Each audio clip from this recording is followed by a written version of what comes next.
political campaign. Well, in a lot of countries, you can't do that anymore because the state now controls the media. The state censors the internet.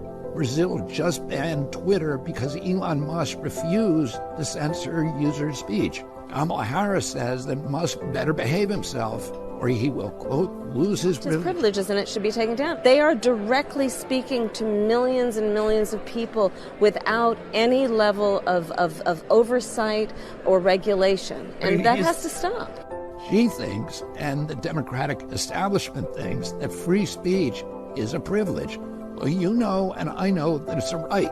And if Kamala Harris is elected, the powers behind her will quash that right. They're already halfway there. It will be too late by 2028. Hello all, it's James Johnson, aka Sulphurblade. Welcome back to my channel, welcome back to my content, and welcome back to the Let's Play of Suzerain.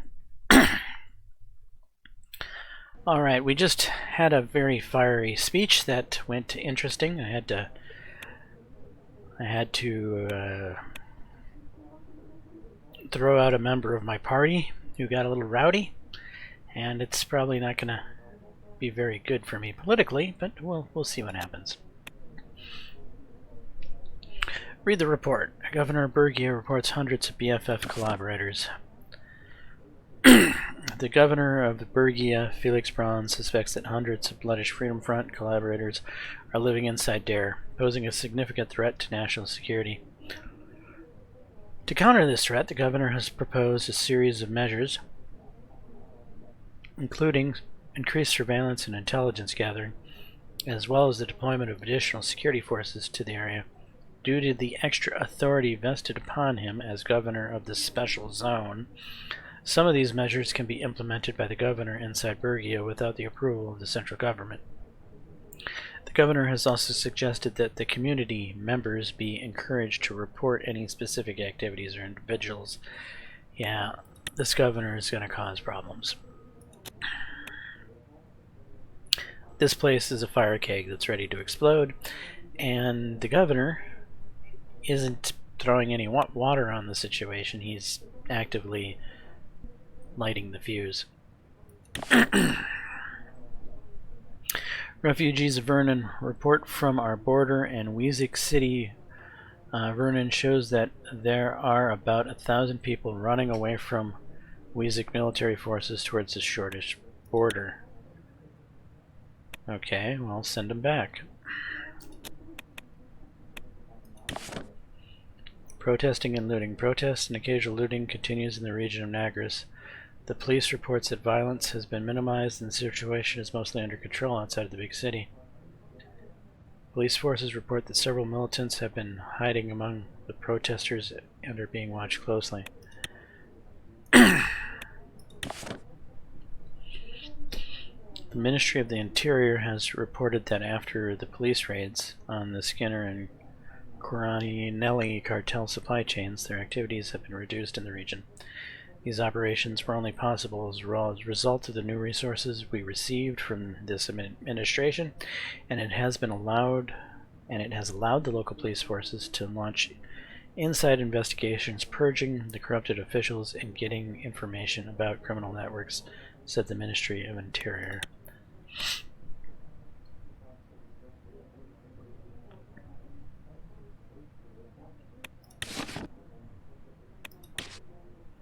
Wayland deploying special forces to Vernon has announced that the city of Vernon has been put under curfew along with several other towns in the northeast of the country. The Weezik Army has deployed special training military forces in specially trained military forces to combat the militant organization known as the Bloodish Freedom Front. I don't think that's quite written right, but okay.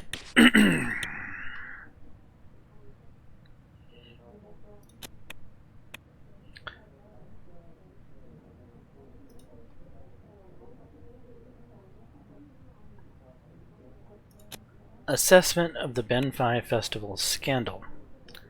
It's a scandal, is it? The sun was just beginning to rise as Lucy and Peter and I gathered in my office to discuss the fallout of the Ben 5 Festival. Mayor Curtin Lest's untimely departure was bound to reflect badly on me. The only question was how much damage the incident would cause. The news is about to break, even as we speak. We must act swiftly to protect the administration. Agreed. This isn't good, Anton. Right now, Lest looks like the victim thrown out of the festival for defending Sornland's precious cultural values. The most important thing is the narrative. We need to regain control of it. He also has incredible influence over the USP, conservative wing, including our MPs. We've got to act before he rallies the others against you. At the same time, we must not apologize. Insulting the First Lady is an act that should not go unpunished.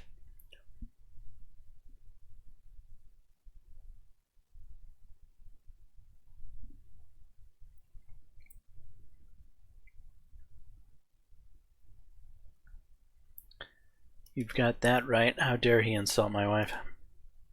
It was unacceptable. Monica didn't deserve that. Perhaps she was allowed a little too much autonomy with her speech. How should we proceed, sir?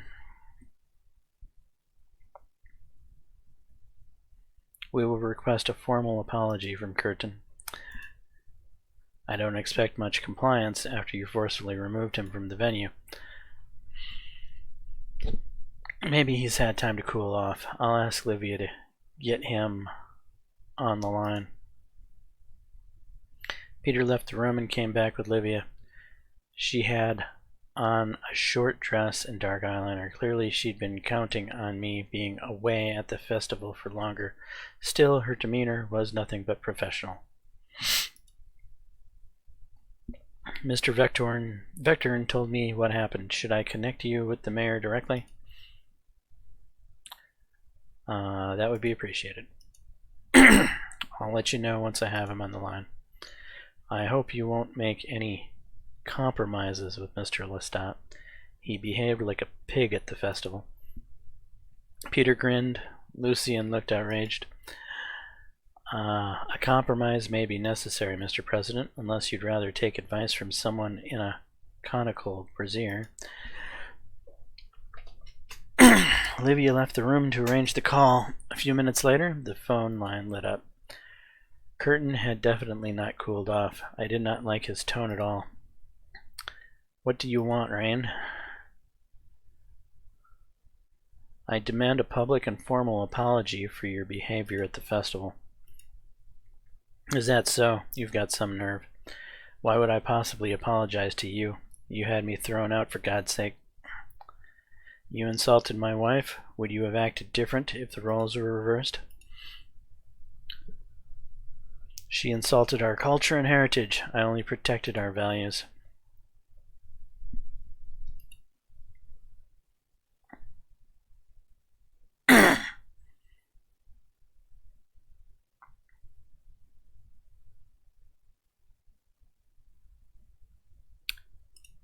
Do you want a solution or not? That depends on you. Here's my demand. The First Lady won't be allowed to meddle in politics from now on. No meetings, no advocating for a little cause, and certainly no speeches. Should you fail to keep her from doing so, you can say your goodbyes to Enrica. On the other hand, if you do this, I will issue a full apology and your party will retain my support. What will it be? I refuse. You are the one who's in the wrong, and I won't punish her for your crime. Wrong decision. I'm disappointed, Mr. President. Let's see how you like the press hearing about the loss of Enrica to the National Front.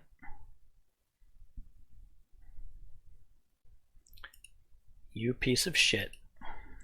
Manners, Mr. President. Enjoy the fallout. That went worse than expected. We've lost the chance to control the narrative, and we've lost a city to another party. That's going to have consequences. Is there anything else we can do? Unfortunately, I don't think so. I'll start working on our official response to his apology to paint us in the best light possible. Lucien departed, which left me and Peter in the room.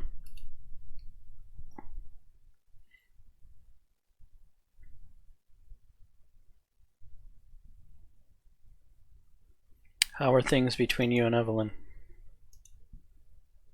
They're a little better, thanks. He leaned back in his chair. It's been a while since we had a drink or two together.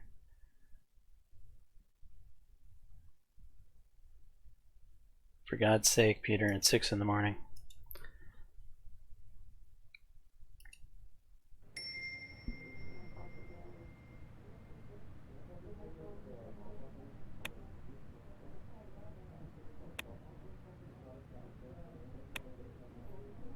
Alright.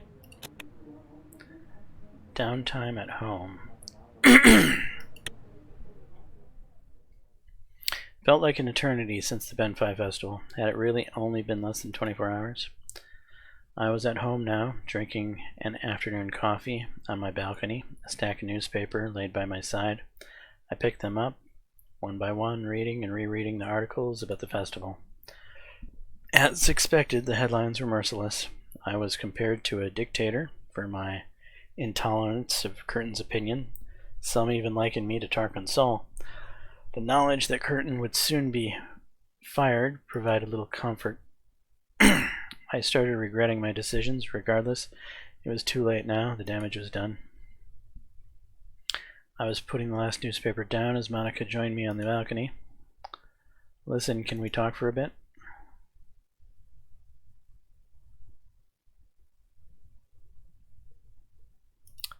Of course, what is it? Monica sat and picked up the nearest newspaper. She pointed to a particularly insulted headline on the front page. I never in a million years would have wished for this, Anton. I just wanted to thank you for supporting me and apologize for creating such a spectacle. All I wanted was to bring the people of Sortland together the way you're able to, but not like this. Her eyes were getting moist. A single tear fell onto the newsprint.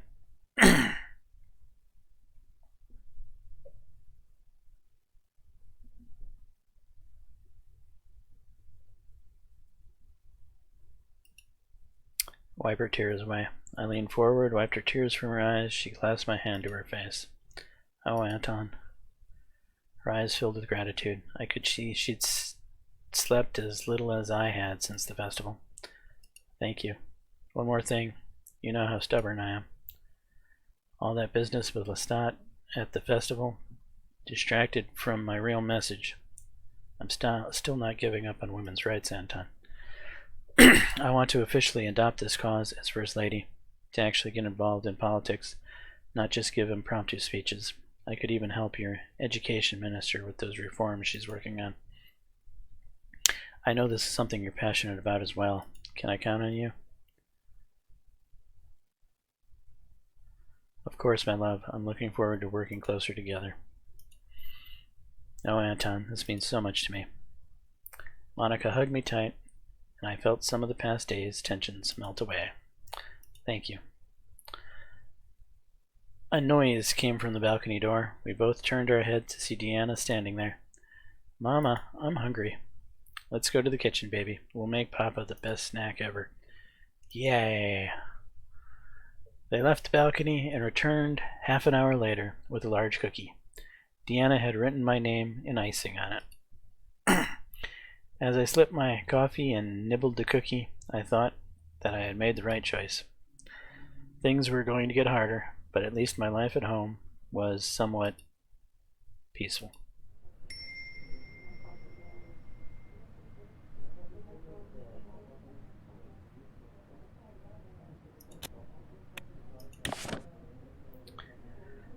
Preparation began in Ullery Air Force Base to expand the hangars and restructure the security of the air base in order to welcome Arcadian planes in the short future. Arcadian security and logistics professionals have already been welcomed to the base to work with Sortish officials.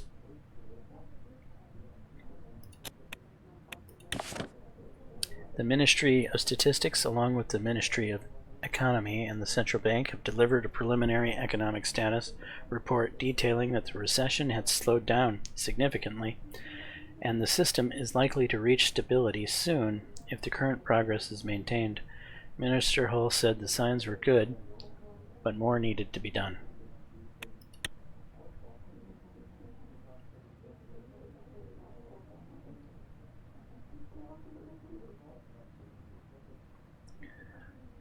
Alright, what's in the news? Workers at crossroads. Socialism versus capitalism. As foreign ideologies continue to permeate our borders, Swordland's workers stand at crossroads between socialism and capitalism. Both approaches present their own unique challenges to our traditional values and working class ethos. As Swordland carves its own path, it's crucial that our strategy centers on protecting our workers and promoting domestic industry. Striking a balance between economic progress and safeguarding the dignity of labor is a crucial task that lies ahead of us.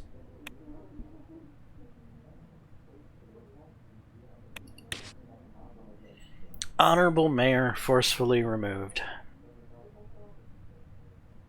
Breaking.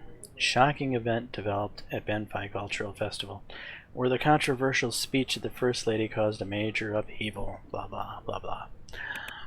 Okay, lack of end times. Immigration to Swordland declines. A humanitarian concern. Recent report indicates a stark decrease in immigration to Swordland, leading to an increasingly worrying situation at our border gates. Many hopeful immigrants find themselves stranded, living in precarious conditions and uncertain of their future because of President Rain's decision to tighten immigration. This decline, coupled with harsh conditions for those waiting, raises grave humanitarian concerns and puts a spotlight on the suffering of those dreaming of a better future. Scandal at Benfi President kicks mayor out of festival. Benfi Festival in full motion, and the festival goers are enjoying many attractions set up. However, this year Benfi's festival started eventfully. The First Lady opening speech was interrupted by the mayor of Benrica, Current Lestat, who stood up to the remarks made by the First Lady. Mayor Lestat has then continued with his disrespecting accusations and tone, incurring the wrath of the crowd. President Rain has interjected in the developing situation, and with a scandalous move, he had the Mayor Lestat kicked out from the event by force. This incident will surely create further problems within the USB. More details to follow once we have more information. ATO's stability rocked by Quinnell's potential departure. Rumblings from Quinnell suggest an intention to abandon their ATO membership, reverting back to an observer status. Such a move could cause a significant shift in regional power dynamics and alliances, threatening the stability of the ATO. The hidden cost of the CSP-funded revolution. While CSP-funded revolutions may promise progress, recent data reveals a more concerning picture. Countries experiencing such upheavals witness on average a 15% drop in GDP within the first 2 years. Moreover, 60% of these nations have also recorded a spike in civil unrest incidents. The reality often includes destabilization and significant setbacks in national development.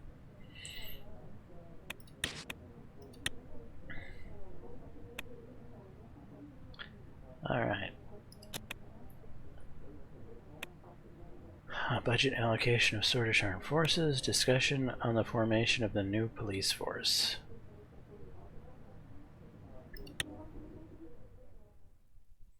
Carl Greaser arrived for a meeting to discuss the new police force. After Livia informed us of his arrival, Lucian opened the door and let him in. Hello, Mr. President, Mr. Glad. What a sunny day, isn't it? The weather outside was beautiful indeed. Clear sky and sunshine made the scenery look lively. I could even hear the sounds of birds chirping from the palace garden. Good to see you, Carl. How have you been? It's been going okay. We have tackled many security issues, but there are still some to go through. But more importantly, the security situation in the country is much more stable, allowing people to return to a normal life. Please have a seat. We don't want you to feel uncomfortable.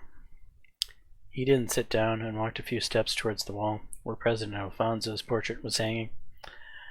I have been used to being uncomfortable my whole life. I too came from a poor family, Mr. President. People like us know the additional steps that need to be climbed to get anywhere in life.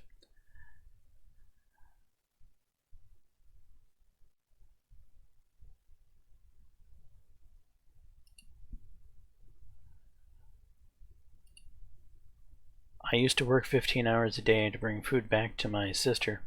My entire life was a struggle until I signed up to be a volunteer in the Arvory police force. They gave me a scholarship to attend the police academy, an opportunity I wouldn't have been able to have if I didn't work diligently.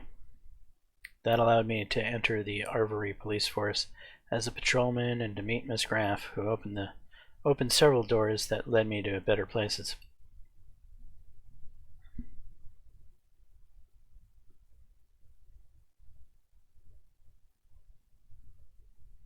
Hard-working and loyal people are hard to come by. I need people like you. My loyalties lie with you, Mr. President, no one else. He took a seat and corrected his posture. We have been informed of the establishment of the community police under the Ministry of the Interior. Yes, Minister Graff has given me full authority to lead the new force in order to combat organized crime, drug trade, and trafficking in our poorer cities and their neighborhoods. Their role is of a supportive nature. I've had many of my trusted officers scout hundreds of loyal community volunteers and train them in the police academy around the country. The Coronelli and Skinner gangs have a presence in many of their districts.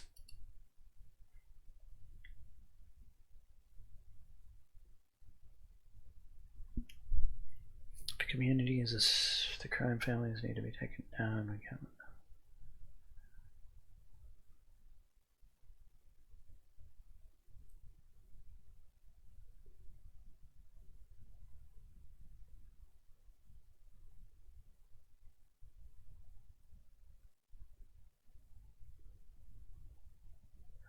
The crime families need to be taken down. We can't let them do what they want with impunity.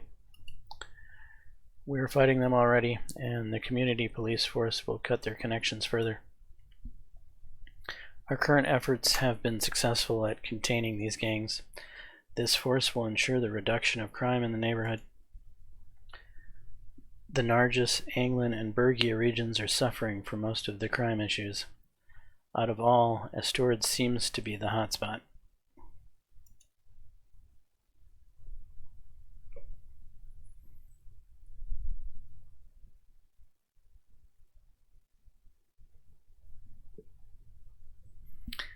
The gangs are concentrated in that city, aren't they?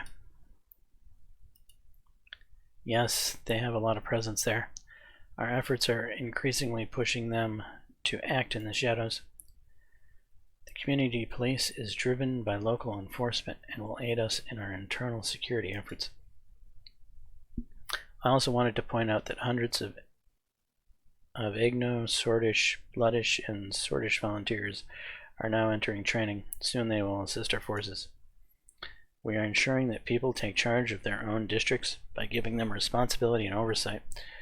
We will have them as our allies on the ground.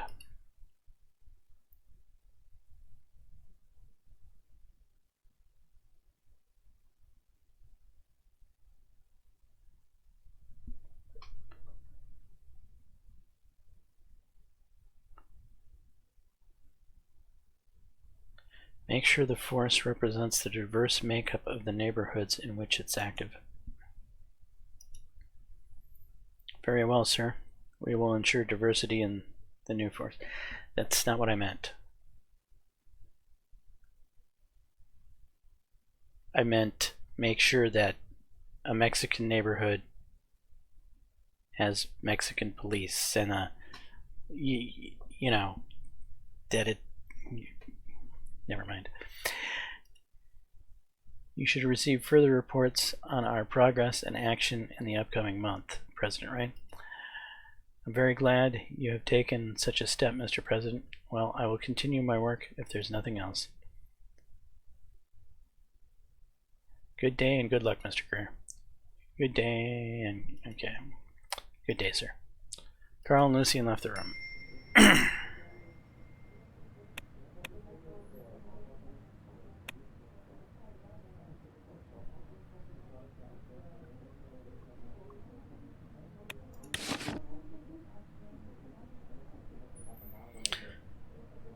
Why is this in the newspaper? New community police department set to debut. A special police department has been formed to fight crime in minority communities, combat racial tension, and aid the locals. The new police force, Communautaire Police, will be serving its duties under the Interior Ministry of Swordland.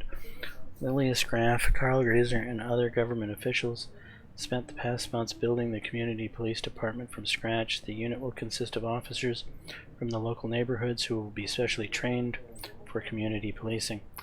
We're ready, said Carl Grazer, the newly appointed chief of community police. We are already conducting a crackdown in crime-ridden communities of our poorer regions. Our officers will be working closely with the residents of these communities.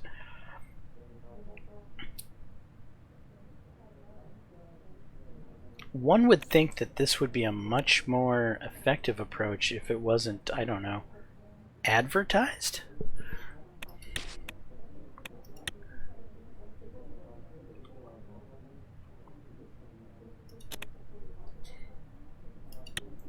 Alright. Budgeting for the armed forces. General Valken, Mr. Lancia, let's start with the briefing. Very well, Mr. Vice President. We have prepared a briefing to convey further details about the current situation of our military. First off, we have received an updated communication from the Arcadian Military Command. Their planes are being moved into Erlery Air Base as we speak, under our supervision, of course.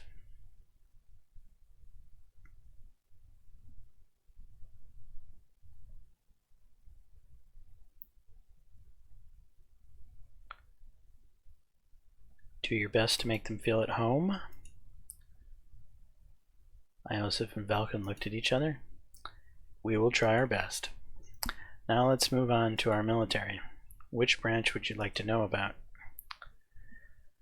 Let's talk about our Navy. Our Navy currently constitutes 59 vessels with a total of 60,000 sailors and support staff.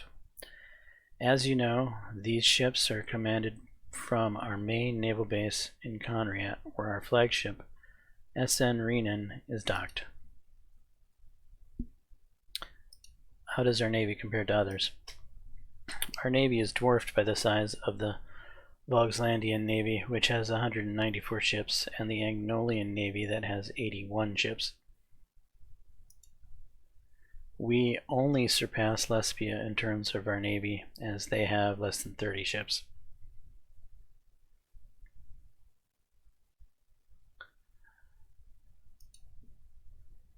As you see, the situation is dire, but the solution is not just more ships. To make a truly better Navy, we need to equip our ships with modern radar, sonar systems. More outdated ships wouldn't mean much.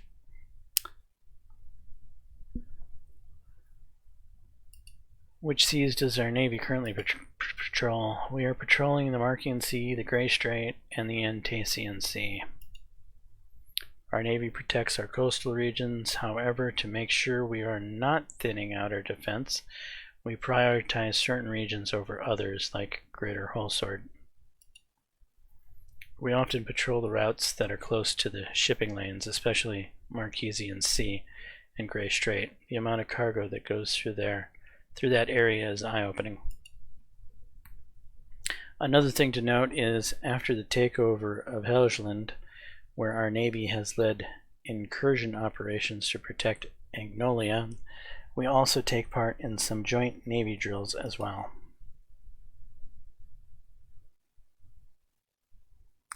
Let's hear about other branches of the armed forces. Which one? Our Air Force. Our Air Force currently has 410 planes in the inventory, of which only 140 are jet planes that are not in great condition. 30,000 pilots and support staff work in the Air Force, and they are commanded from the Mark Air Force Base in Erlery.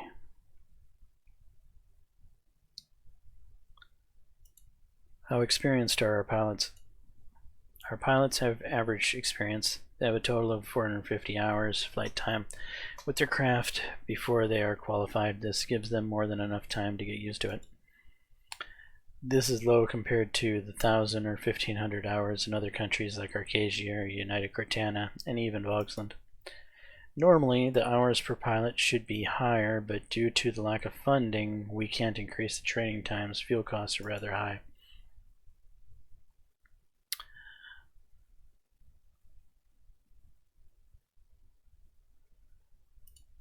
How does our Air Force work together with other military branches? The Air Force is trained as an independent tactical support branch, which means it assists other branches but doesn't collaborate.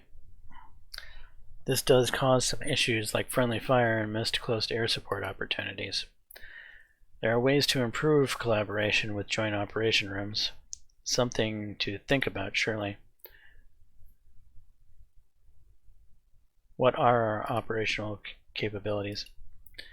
Our planes can bomb targets within 400-kilometer radius of their airfields. They have medium range and semi-effective nighttime bombing capability. At any time, we can field 7 air wings composing a total of 130 aircraft that can operate in combat duty.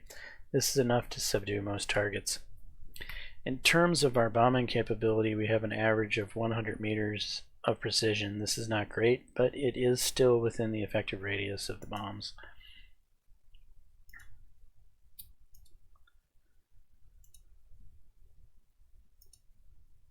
What is the situation of our army? According to the latest report from Camp Strongarm, currently we field 6 armies totaling up to approximately 400,000 active troops, which is a good amount. The real issue we are having is the quality, not quantity. What is the current equipment status? Our army is quite outdated by today's military standards. Most of our equipment is 2 decades old. To make up for a lack of modern military equipment, we resort to large numbers of soldiers, which is not really a long-term solution. I've been trying hard to reduce the negative effect of this problem. We don't need a modernization program. A standardized purchase of lacking equipment would do. We need more funding towards expanding the military size, otherwise our army will be seen as weak.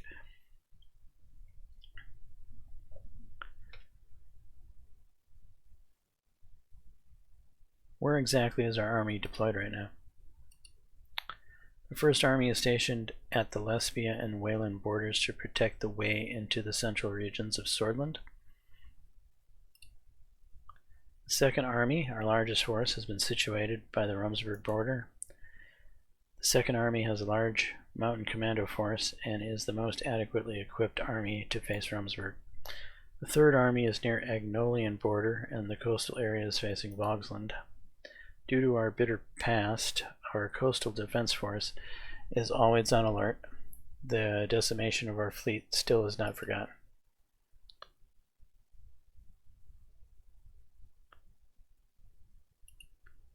How do we compare to other armies? Rumsburg fields about 6 armies amounting to 1 million soldiers. Lesbia fields 5 armies which amount to 800,000 soldiers, and Vogsland fields 1 army of about 140,000 soldiers.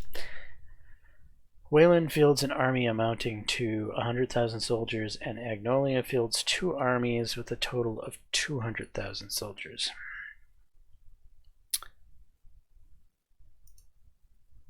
The sheer size of Rumsburg's army is because of their forced conscription law. They are able to afford such a large force due to their massive gold reserves, which significantly came from Merisia over the past decades. On the other hand, the Lesbian army is the most advanced, followed by the Vogslandian army. Both of these countries put lots of money in modernizing their military. What other branch? Actually, let's move on. Clears his throat. The Ministry of Defense is disappointed about the lack of additional funds. Yeah, I hear that. We knew that keeping the same budget for the military would cause for some concern for you.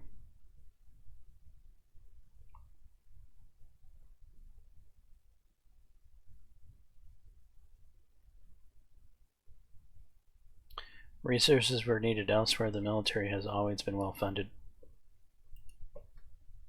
We live in a geostrategic region with potential volatility. Once war or conflict comes knocking, that is when you will realize. We know that there have been high hopes, but the president has made his decision to prioritize other branches. We are stuck between a rock and a hard place. Without money, the military suffers from budget overextension in order to keep up with other countries. Iosif lets out a long sigh. No use complaining now, Valken. Let's look at what we can do with what we have.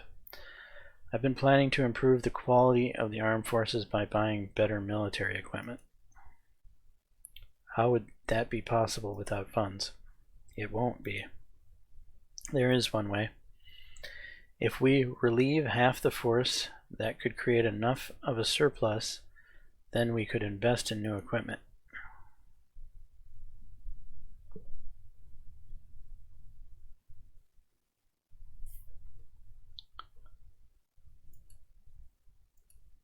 Quality over quantity. I like it. Malkin's eyes widened. We are barely matching the size of half of our neighbors, while the other half have armies 2 times bigger than ours.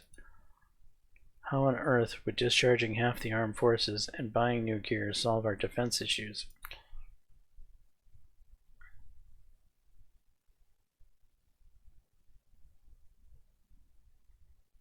A better equipped, smaller force is much more preferable. We are 2 decades behind in gear and training due to the size and sluggishness of the force. The reduction of the army would cause more unemployment, which could hurt. Well, that's true. What do you think, Mr. President?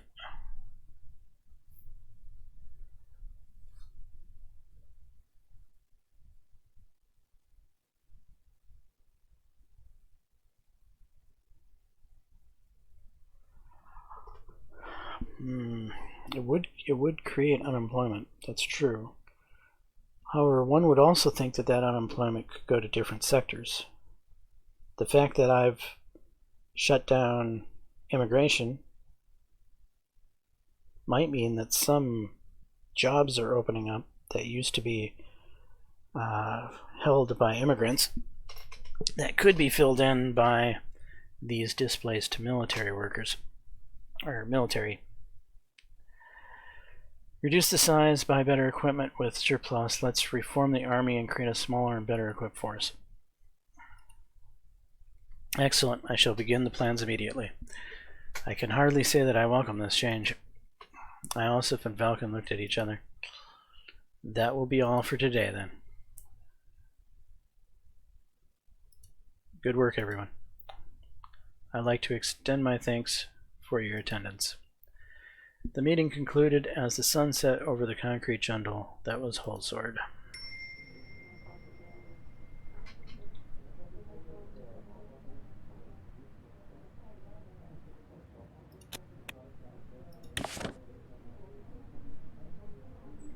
Grunai is experiencing a slowdown in regional growth despite recent advances. The pace of economic development has decelerated. The development has brought attention to the need for strategic economic intervention that can rekindle growth and momentum in the region. Education reforms. The Ministry of Education is reporting that the massive overhaul of the education system is progressing slower than expected. Only a few schools in Swordland will collaborate in the reduction of hours taught in citizenship, soulism, and nationalism subjects. Significant efforts are being made to lessen the political indoctrination in education, but are being met with resistance. Other changes which were supposed to happen in the curriculum, like improved teacher-student relations and the emphasis on critical thinking development, weren't able to start due to a lack of workforce and funding. Minister Waldo reports little progress with most schools delaying the transformation on political grounds.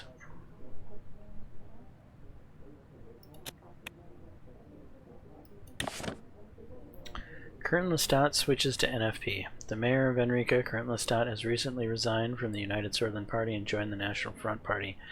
Until the next local election, the city of Enrica will continue as an NFP municipality. Foreign energy investment flow into Rival. Rival has seen a notable influx of foreign energy investment, a positive trend that suggests growing international confidence in the region's energy sector. These investments are forecasted to stimulate Rival's local economy and accelerate the development of its energy infrastructure. The impact on this surge in foreign capital on Rival's overall economic growth and energy sector performance is being closely monitored.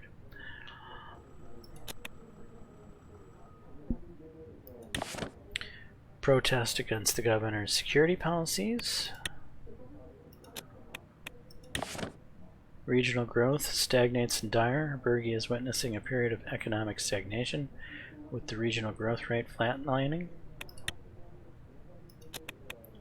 Narbel. Downsizing announced at Narbel's Gazem branch. Downsizing announced at Narbel's Gazem branch. The Gazem branch of Narbel has recently announced a downsizing of its operation. The company's decision, while aimed at enhancing operational efficiency, has stirred concerns among the existing workforce. The economic repercussions of this move on Narbel's local economy and the future trajectory of Gazem are subject to close attention. That son of a... So, in order... I should have expected that. Okay, we'll give people housing. We'll give them some education and some what was the other thing? Some healthcare.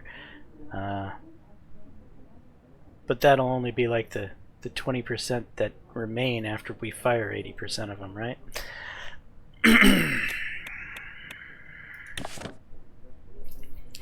Death of former Black Battalion Brigadier General. In Estord, a former Brigadier General of the Black Battalion has been found dead. The cause of death is currently under investigation. The Brigadier General, who once held a significant position in the military established in 1930, had many followers from the NFP, and his sudden death has caused a stir in the city. Estord energy sectors draw foreign investors. Estord's energy sector is experiencing a surge of foreign investment following the recent amendments to the Energy Protection Act. The relaxed regulations on foreign ownership have opened up new capital flows, bolstering local energy industry. This influx of overseas capital offers promising prospects for the economic growth in Estord.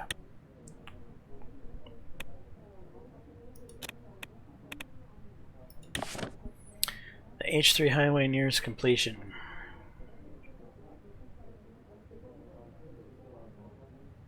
With Arvery about to be connected to the country's biggest capital, port in Lochhaven via a large modern highway, people in the region are expected to have better access to jobs, welfare, and other services. The H3 will also improve trade links with Agnolia.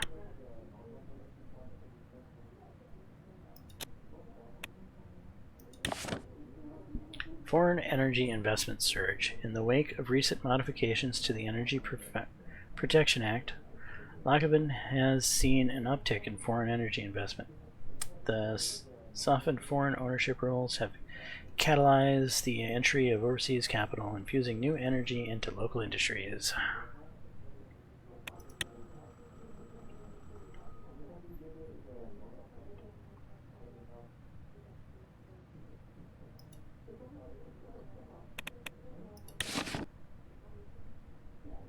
A blow to national pride. The recent investments by Rumsberg and Rizia in our homegrown Gazem corporations are nothing short of a national disgrace. These foreign powers, in buying their way into our economy, are undermining Sordland's sovereignty and weakening the pillars of our proud nation. It's high time our government, under President Anton Rain, revisits its policies and prioritizes Sordish interests over foreign capital.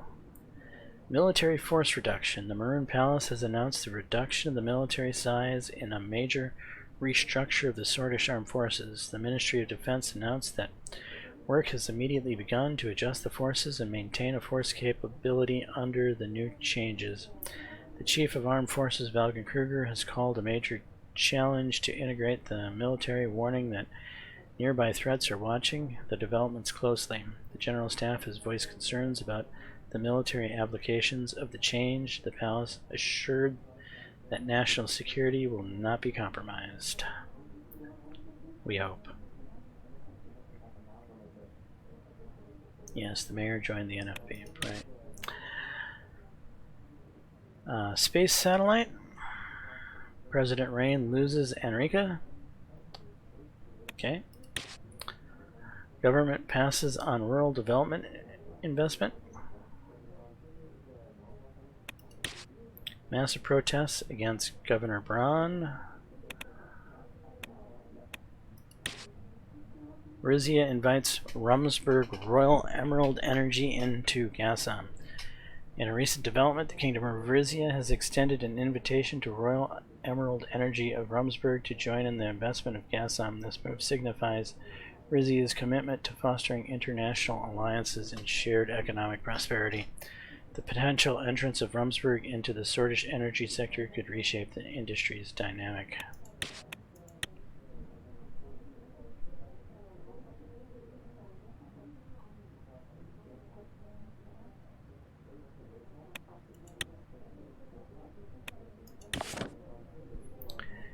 ATO embraces the new paradigm. PMCs legitimized. The ATO has extended official recognition and legitimacy not only to Cerberus International and Palantir Security Solutions, but to all private military companies. This decision marks a significant policy change, acknowledging PMCs as instrumental to the future security strategy of the ATO member states. Private militaries now stand firmly in the global arena with the ATO's full endorsement, augmenting existing military resources, providing a new layer of strategic capability. Okay.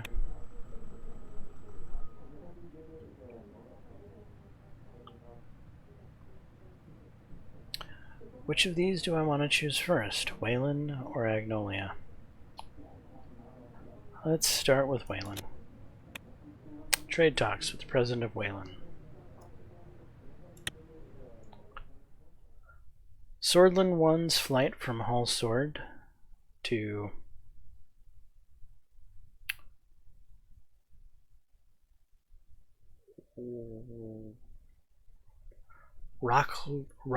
Rocklowitz took approximately 5 hours despite heavy turbulence.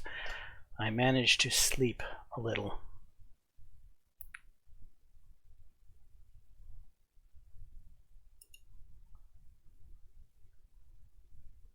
Simon, David, and I landed at the international airport of the capital city of Wayland. Our aim here was to finalize the trade deal drafted between Swordland and Wayland.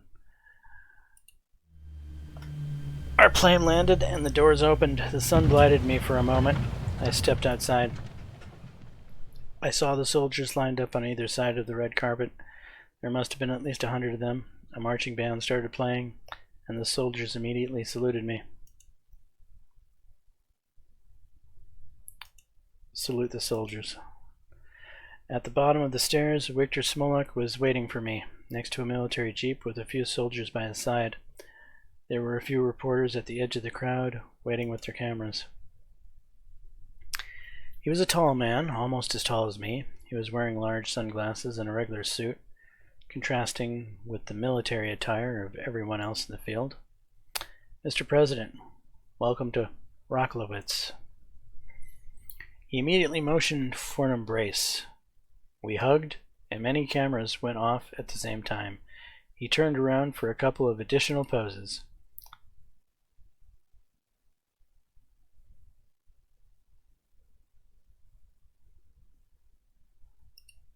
Nice to see you, Mr. President. Now that the pleasantries are done, let's go. We will take the jeep for a tour. With another tune from the marching band, we boarded the military jeep. He sat in the driver's seat, and I sat next to him. As we started speeding up, the soldiers saluted again. Victor saluted back. Do nothing. Both of our security details started following us immediately, along with a team of reporters. We will first go to the city center to see the unveiling of a statue.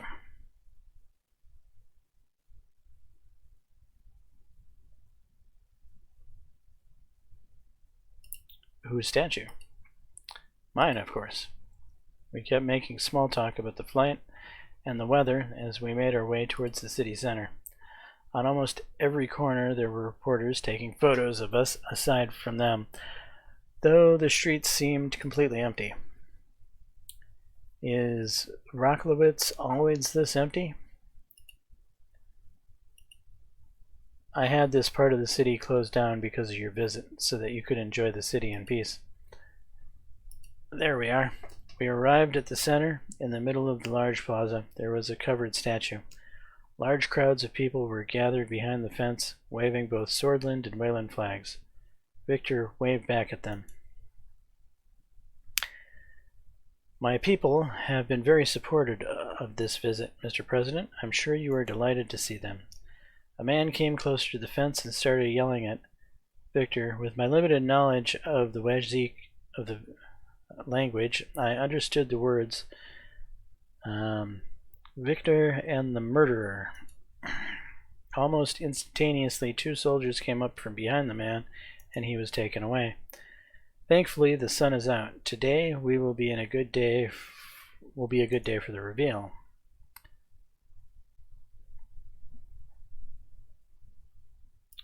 Very good. Let's take our places. We took our places in front of the statue. With a drum roll, the statue of Victor Smolak was uncovered. It was a fairly good likeness, albeit more muscular than the real Victor. He was wearing a cloak and holding a sword in his hand. Excellent statue, very lifelike. What do you think?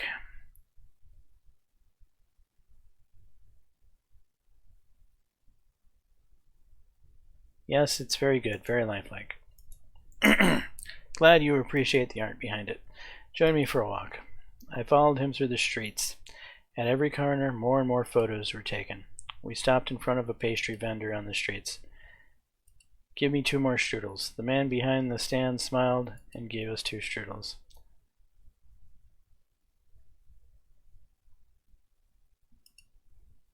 I put my hand on my wallet and brought up some money to give the vendor. Hold up, your money doesn't count here, I got this. He handed the money to the street vendor with a huge smile on his face. The cameras flashed again. Afterwards, we walked a short distance to the palace. Passing the gates, we made our way into the main building, made from ivory-colored stone. The old guard towers flanked the magnificent structure from both sides. The inside of the palace was very spacious, with a very large chandelier hanging from the ceiling. Grand staircases, made from the same ivory sewn, had red carpets on them. On the upper level, guards stood wearing the traditional outfits of the old Wessex kingdom. We finally reached the office of the president of Velen. The door closed behind him, and I looked around at the golden ornament on the walls and the various jewel-encrusted artifacts. It was customary in Velen that we sat down on the carpet. Now we can talk about our trade deal. Nod. But before that, he clapped his hands twice. Bring the quiche. A few assistants immediately entered the room carrying a large, ornamented quiche, the well-known smoking instrument originating from Velen. They immediately lit it up, and the room was filled with the smell of tobacco.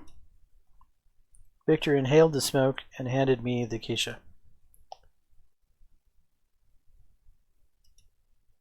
I inhaled the smoke. It was probably the highest quality tobacco I had ever smoked. I handed it back. He took another puff, filling the room with more smoke. So, Mr. President. Bah, that's too long. Can I call you Anton? Sure. Anton. Tell me, what do you really think about Rumsburg?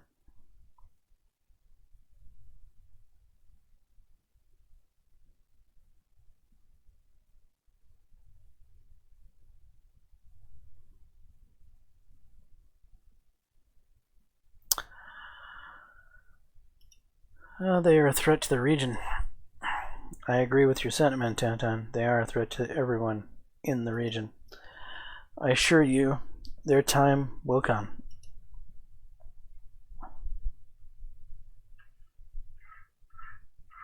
Regardless, I would rather prevent further conflict in the region.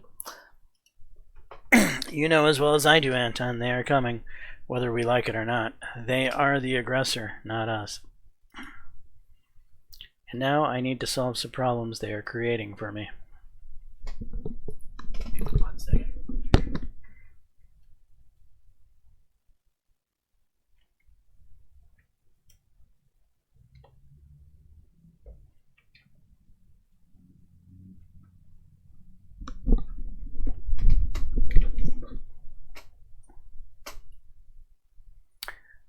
What is it?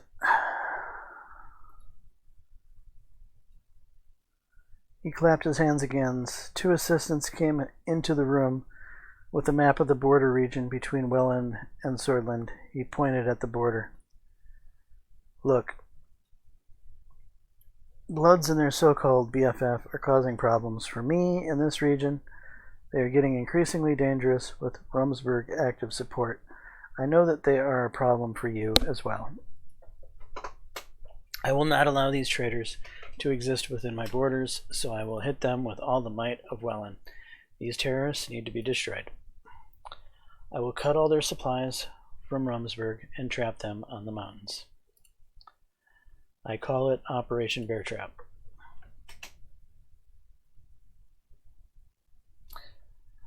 And what do you want from me? He grinned and lay back on a large pillow behind him. Here's the deal. I will give you objectively the best trade deal in the region. You will give me your assistance crushing the terrorists on both of our borders. I need specifics. Sure. My spies have infiltrated the BFF cells and they have found caches of Ka-74s. We trace them back to Rumsburg. This alone justifies my retaliation to protect my country. Worst of all, we also found that similar shipments are going to Swordland. Rumsburg is trying to unite the BFF forces in both of our countries. However, the main problem is the border security between our nations. BFF militants have been using the mountains between Swordland and Wayland to escape justice in both of our countries. If we don't act and trap them in those mountains, they will keep replenishing their forces in both our countries and keep waging war against our citizens.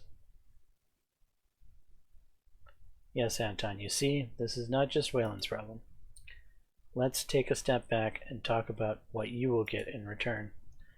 I propose you a no-tariff agreement, co-investment project, and oil. In return, you will assist me in destroying the armed militants in my country. You know that as long as they use the mountains in Wayland as a base, Swordland and Lesbia will equally suffer. This is in the interest of the whole region.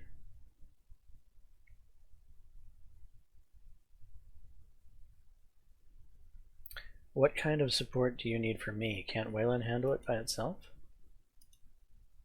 We can, but these vermin are good at hiding. As I told you, they operate and keep reorganizing inside of both of our countries. What I want from you in return for all the money and the resources is only a joint operation between our armies against the BFF. I took a moment to think about.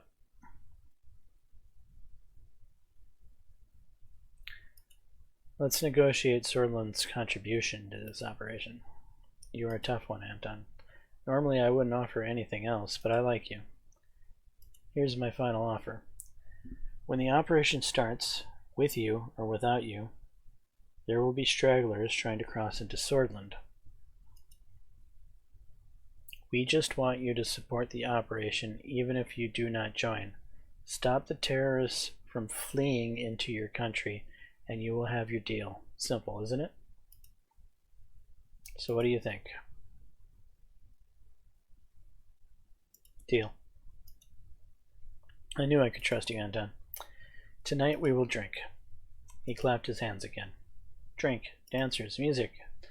A group of dancers and performers entered and smoke filled the room.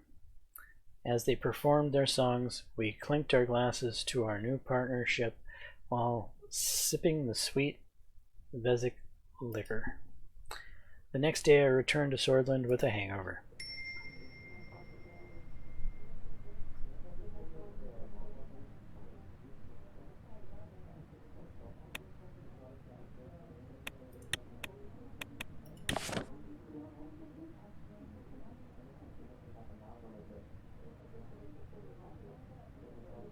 Okay, it doesn't look like anything important.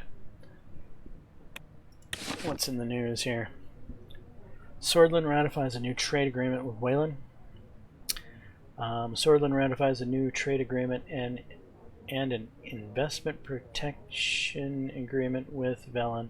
This is a significant development that shows a significant normalization of Swordish-Vezek relations after decades of trouble. At the most basic level, the agreement will support jobs and growth between the two nations and ensure that Swordland will be buying basic oil from a cheaper price. The agreement will gradually reduce most tariffs and regulatory barriers, creating new opportunities for Swordish entrepreneurs to do business and invest in Valen. The negotiation also includes a cooperation pact against the terrorist organization Bloodish Freedom Front.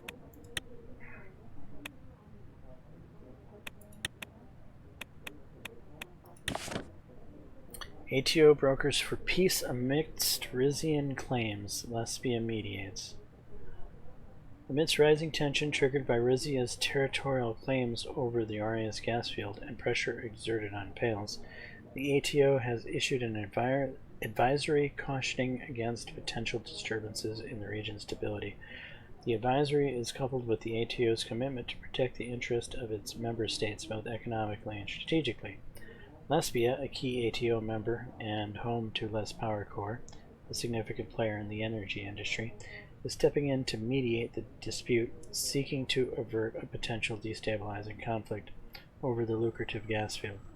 The ATO's stance on this dispute, particularly given Lesbia's involvement, highlights its readiness to protect its strategic interest and its capacity for diplomacy in managing regional tension.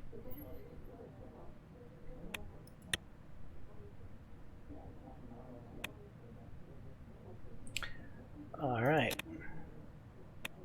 Time for our talk with Agnolia.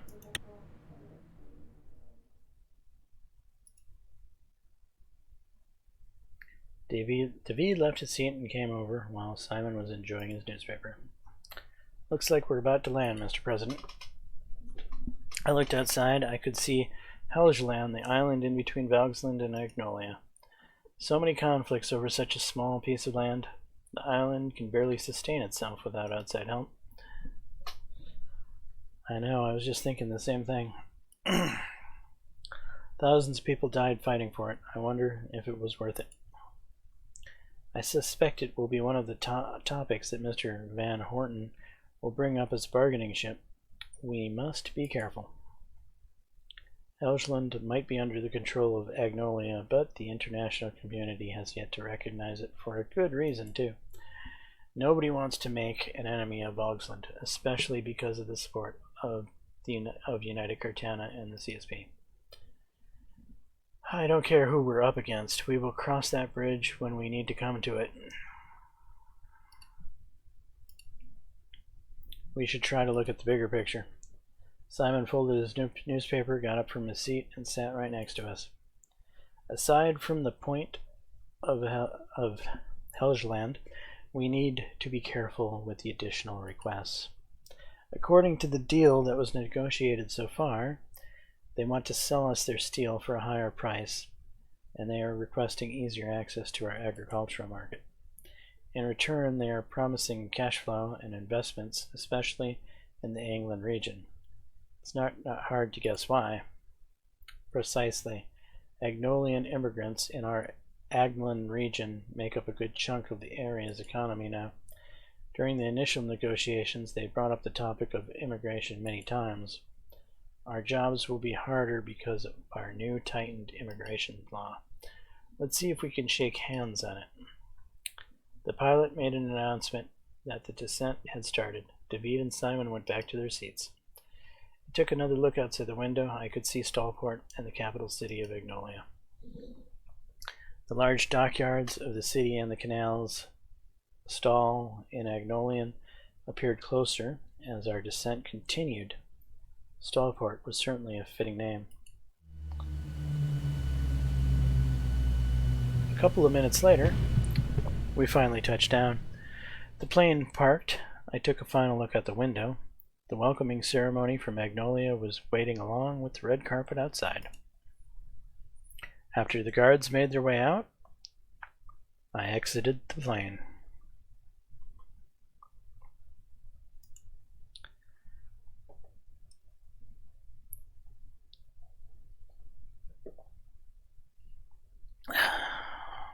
Wave at the crowd. Prime Minister Van Horten was nowhere in sight. Instead, I was greeted by the Foreign Minister. After handshakes and a couple of photos, I moved to the car where Sergei was waiting to drive me to the office of the Prime Minister. Good day, sir. I hope the flight was comfortable. Yes, it was. Thank you, Sergei. I got in the car, and we made our way through the foreign streets. Our convoy was protected by Sordish and Agnolian guards in their vehicles. We got on the highway beside the port and saw dozens of dockyards and ships anchored. Some of the boats and machinery looked old. The city itself looked very gray and grim. The buildings had a touch of Rumsburg's famous monarchian architecture, with a mixture of Sordish signature domes on the older ones. We were now on the main road to the office of the Prime Minister. Looks like they're not too happy to see you, sir. Sergei pointed at the crowd that gathered on both sides of the street. It was a protest. They were shouting and yelling at our convoy. Some of them held signs written in Sordish. Swordland must pay its debt to Agnolia. You know, I never knew Agnolians were so ungrateful. Not everyone sees a great leader like you every day.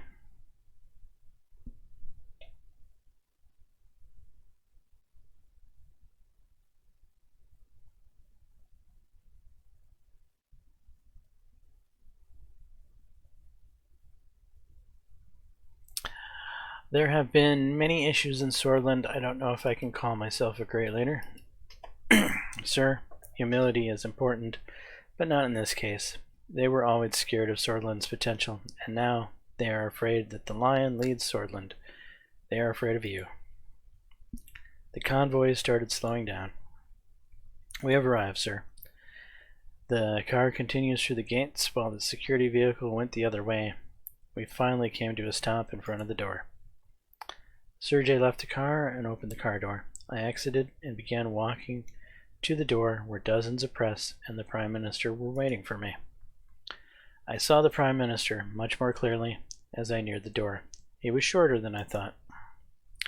Mr. President, welcome to Agnolia and to the beautiful city of Stallport.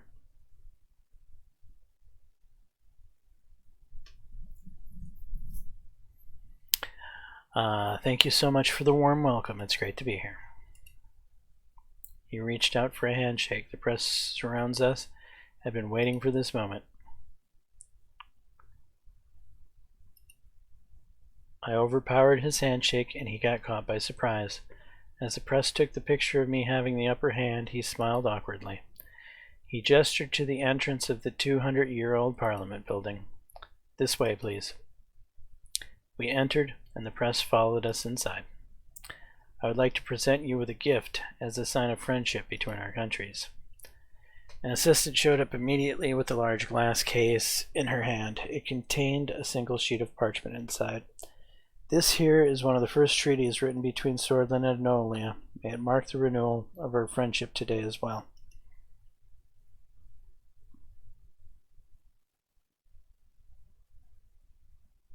This is an amazing gift, thank you. Our photos were taken again. I gestured at one of my retainers, who was holding our gift to the Prime Minister.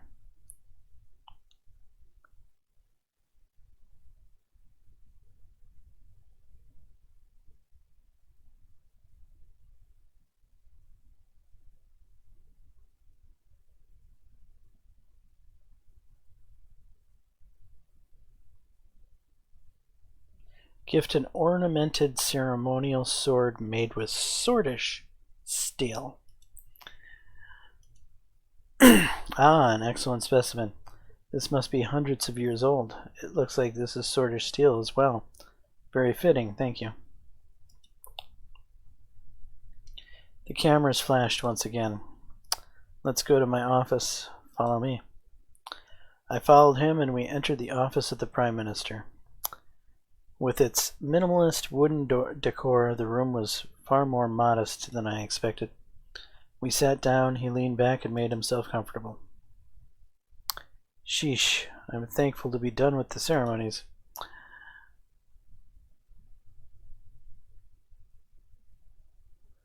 Are you not fond of those ceremonies? I think they are a waste of time, but alas, that is one of our jobs. He got up from his chair and moved over to the bar. There were many varieties of liquor. Would you like a drink, Mr. Rain? Just water is fine. As you wish.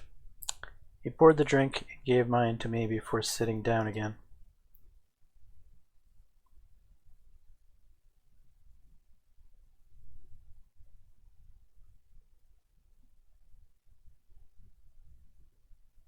A true gentleman. I can respect that about you, Mr. Horton. This is how we do things in Agnolia, Mr. Rain. I appreciate the kind words, but flattery alone won't sway me this day. First of all, I would like to say that I have been watching your recent immigration policy changes. We have worries about the new and tighter immigration laws. Immigrants are very important for beneficial economical development. We believe that very much in Agnolia. I would definitely prefer Swordland to be welcoming to Agnolian citizens and vice versa.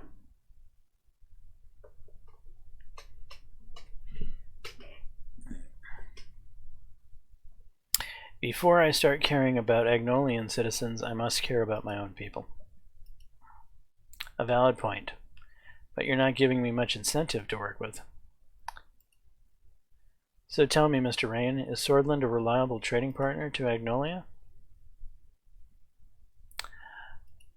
Not if you keep acting like you have the upper hand. Then you see we might have a problem. He paused for a moment. It was a good move to start building that highway. Overall, this will positively affect our trade. Well done, Mr. Rain. I didn't do it for Agnolia, I did it for the people of Swordland. Of course, everything we do is for our people. Van Horten leaned back further in contemplation.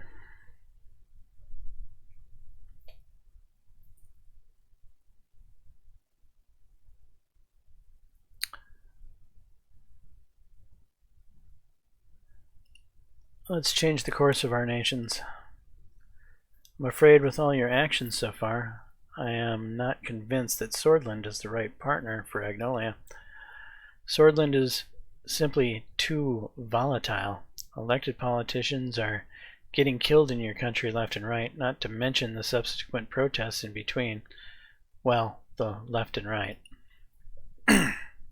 We were willing at first, but the situation has changed. We do not have confidence in your state anymore. I'm sorry that you've come all this way for this. Did you bring me here to ridicule me? Of course not. Well then. We must continue the official program, as you know. We will pay a visit to our founder's grave for another ceremony after we will move to the state dinner.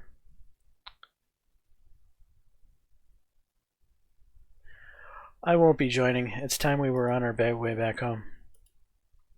His eyes widened in surprise. But this is customary.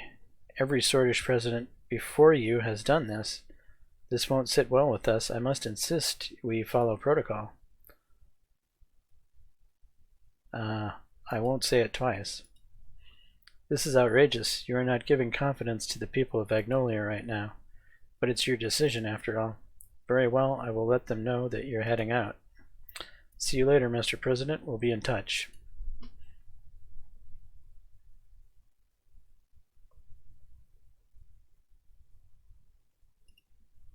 Leave without a word. Outside, Sergei was waiting for me. I got in the car and we started driving back to the airport. I briefed Simon and David. The trip back was mostly silent. I couldn't help but let out a sigh of relief when we touched down in Holsword.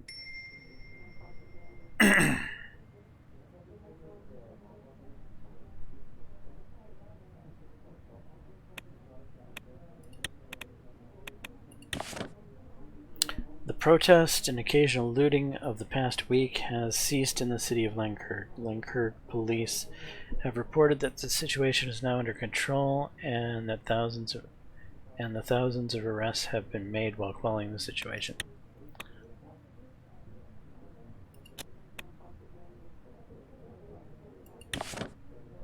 Bergian police ambushed by young militants. Bergian police were ambushed in Ribble by two underage suspects armed with K-74s who were quickly killed. The suspects are believed to have been newly recruited militants of the Bloodish Freedom Front.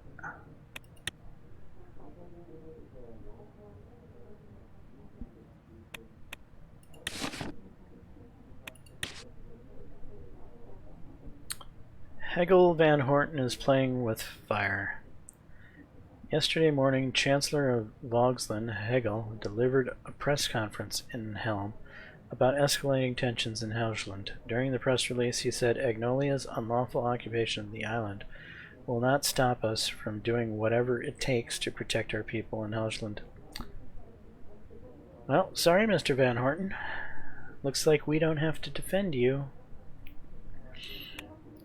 Good luck with Vogsland on your own.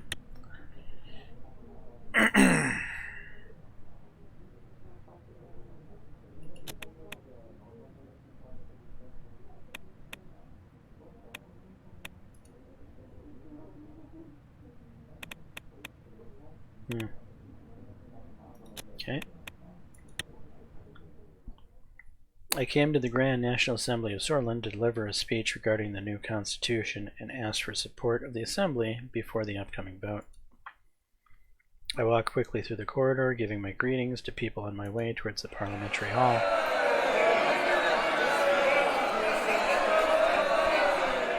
When I entered the hall, the Assembly was in complete chaos, with shouting and cursing between the parties.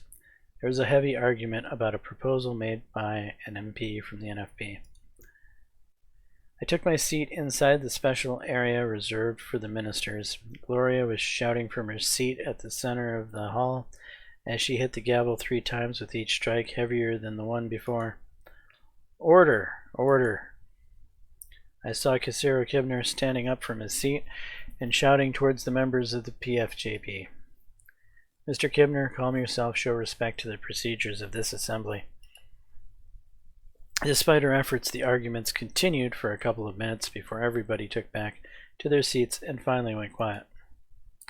Mr. Kibner, next time when I tell you to do so, either take your seat or leave the hall, so we can proceed with the procedures of this assembly and continue our duties. Some MPs from NFP side shouted back at her in protest. Honorable ladies and gentlemen, if you allow me to continue, she pointed at me. We have the President here with us today. He is asked to give an important announcement. The Assembly fell silent. You have the floor, Mr. President. I walked to the stand as loud clapping started in the USP side.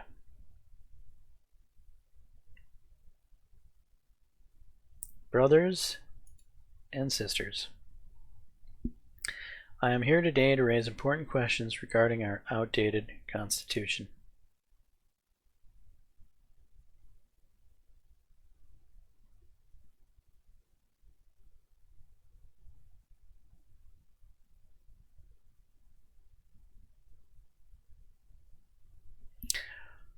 Our election threshold has harmed our democracy more than anything.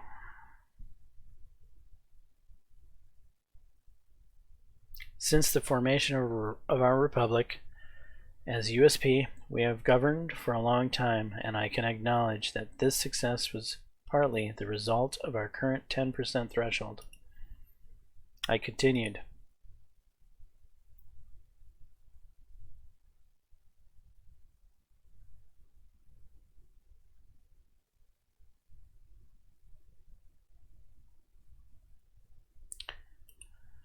Therefore, we propose changes to the Constitution to prepare Swordland for a more democratic era.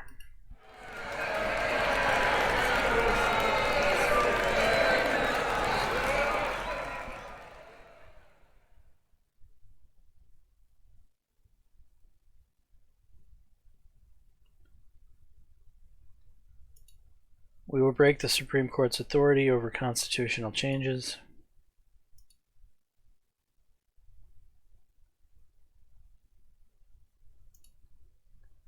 It is more important than ever that we stand united as a nation in these changing times. I call everybody to be part of the change our people has been calling for. We all want to make Swordland better, don't we? Let's embrace democracy and unite under the banner of our people, and surely Swordland will be great again. We will make Swordland great again. Just as I was about to continue speaking, Gloria Torrey interrupted me. Mr. President, with all due respect, I believe Swordland is already democratic.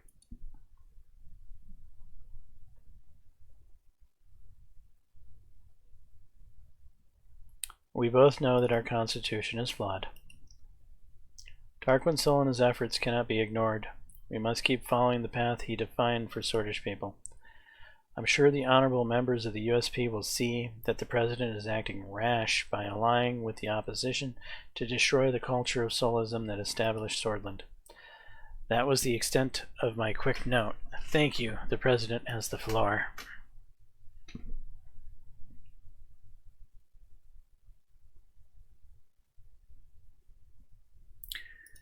We are not here to destroy Solism nor our cultural values.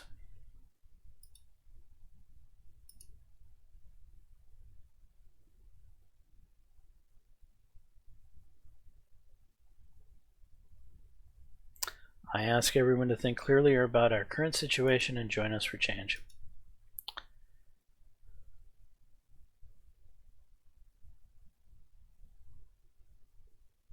Be part of a new era for Swordland. Join us and vote for our proposal.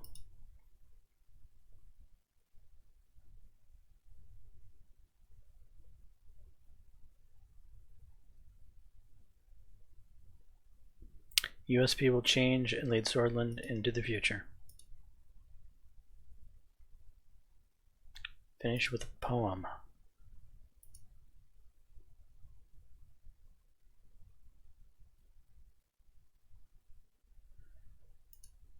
There is destiny above destiny.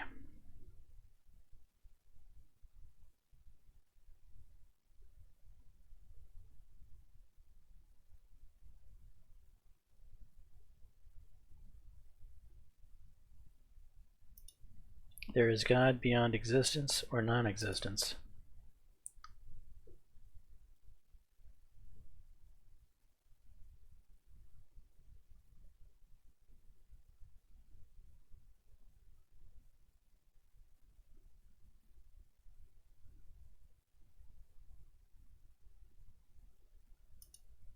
There is spring that blossoms out of the graves of our fallen.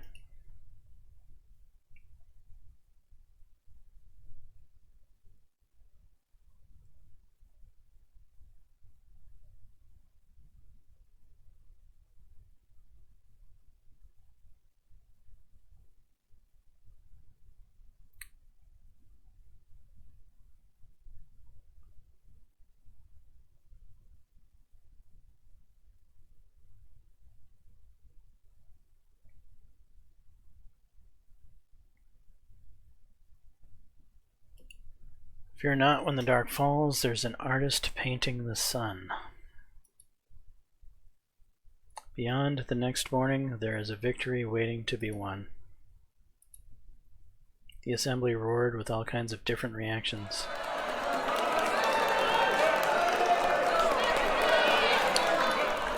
Some applauses came from the PFJP and the USP seats. Most of the others started to make loud noises again.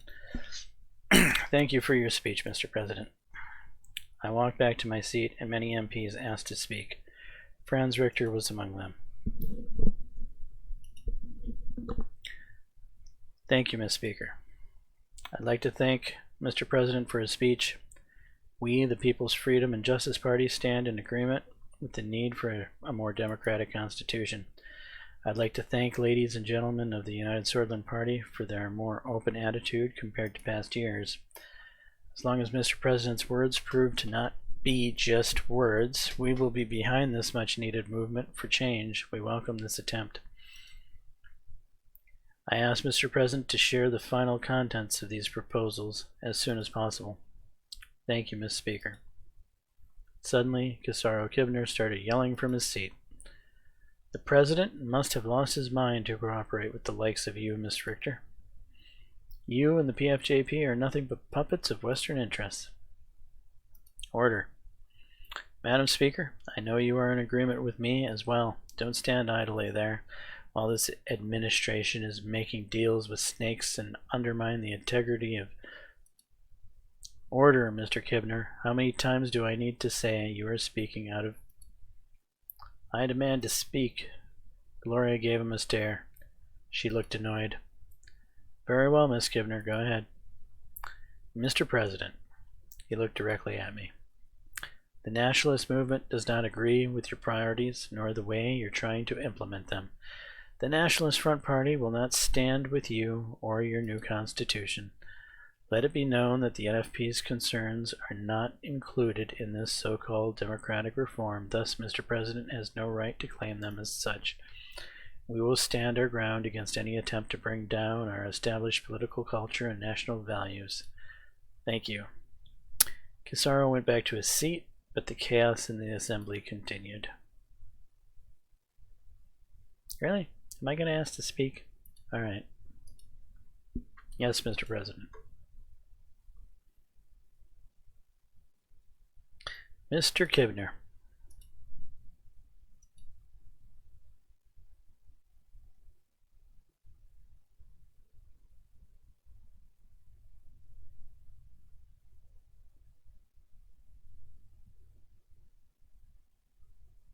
It is you who shouldn't use the word democratic when you want a more centralized government.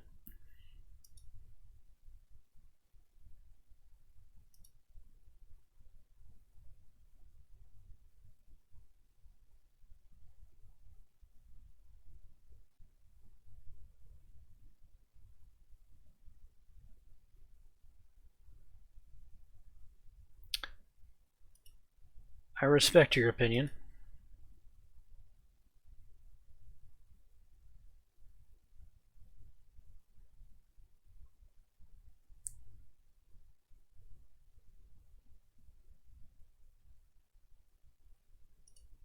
Your times have passed, Mr. Gibner.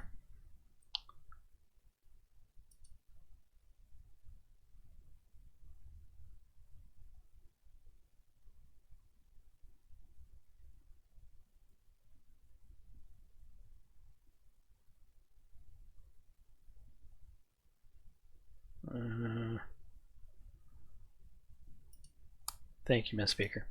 I got up from my seat and started to walk towards the exit. MPs kept shouting and responding to each other, creating a loud mess where nothing was legible.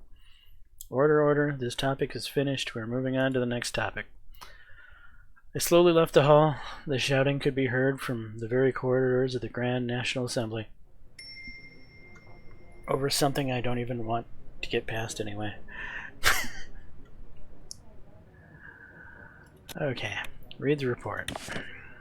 Lucien Gallad reported that so far, they've been able to get a total of 96 signatures behind the proposal. Efforts are underway to increase the support and to reach out to necessary members to reach 150.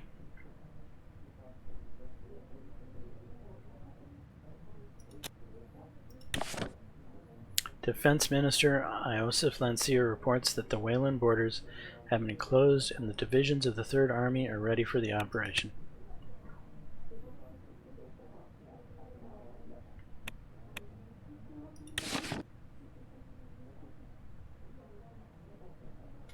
Rain. Our election threshold has harmed our democracy. President Rain has called on the Grand National Assembly of Swordsland to support the upcoming constitutional changes in his address to Parliament. The President's address came after a series of meetings within the USP, which probably involved discussions about the new constitution. President Rain talked about the main points of their proposed changes and revealed that the current draft will be looked over again with the leaders of the PFJP before it's proposed in Parliament. Our election threshold has harmed our democracy more than anything since the formation of a republic, said President Rain, criticizing the 10% election threshold for eliminating a lot of political movements. Among criticism from his own party, President Rain said, "As USP, we have governed for a long time, and I can acknowledge that this success was partly the result of our current 10% threshold." Franz Richter of the PFJP welcomed the statement.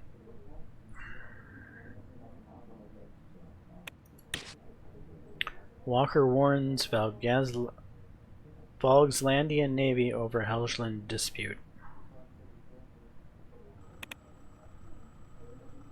According to the Agnolian sources yesterday in the morning, the Agnolian battleship Van Gilben A387 had intercepted a Volkslandian destroyer, Stenisen, and warned them to move out of Agnolian waters. The Volkslandian captain did not respond to the communication. Both ships backed away from the scene after several hours of a standstill.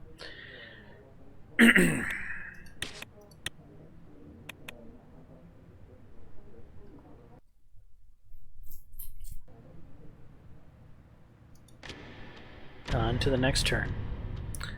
Wealth of Nations.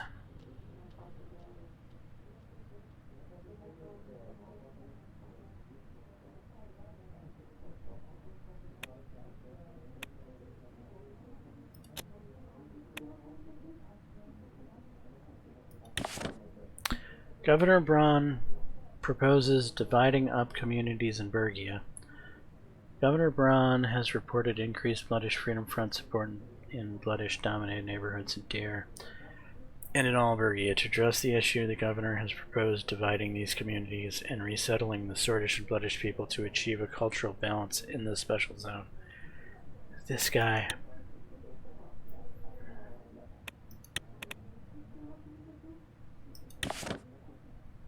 Van Horten wins election.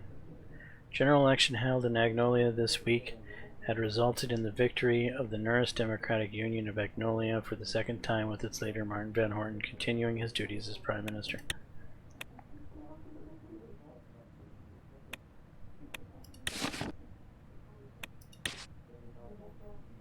Boosting the economy, Central Bank Reinforcement Act. The Central Bank Reinforcement Act is poised to bolster the strength and stability of our national currency and the overall economy, with provisions for accumulating foreign exchange reserves, adopting a prudent fiscal policy, and supporting high export potential industries. The Act presents a well-rounded approach to economic resilience. By fostering a stable economic environment, the Act could spur foreign investment and improve our credit rating. As the Grand National Assembly moves forward with this act, the eyes of investors, both domestic and foreign, will undoubtedly be on Swordsland. Health requires more resources. The latest report coming out of the Ministry of Health regarding the current situation and the need for privatization raises serious questions about the gargantuan scale of efforts required to solve the structural issue of health in Swordsland. The hidden power of men in uniform. No political leader in Swordsland can survive in office without some support from the general staff. President Artois Whiskey was a leader who learned this lesson the hard way in 1927. The military coup brought an end to his short time as president, and later President Alfonso became a target of alleged conspiracies by the Old Guard, who are also known to be very close to the general staff of the Swordish Armed Forces. Though nowadays fewer officers assume the role of political leader, Military influences continue to have major repercussions in politics across eastern Markova. According to a report by the Alliance of Nations, Swordland has one of the most influential militaries in the region, coming just behind Wayland, where the actions of the generals indicate serious military interference in politics. As the reports show, men in uniform still enjoy considerable influence in politics.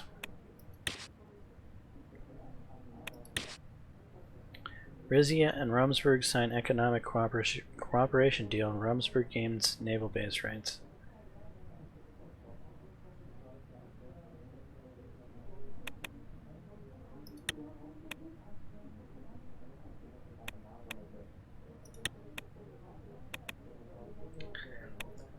The opening of the highway, finally.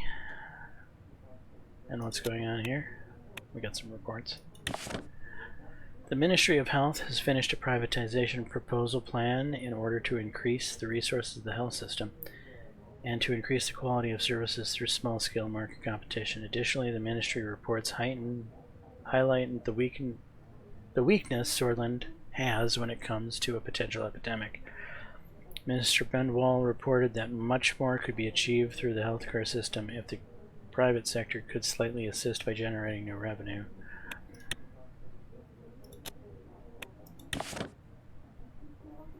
The General Staff has convened at the Ministry of Defense today to assess the security conditions of Swordland. More than 20 high-ranking officers were in attendance and discussed several war plans, the international stability of the nation, and the overall state of the armed forces.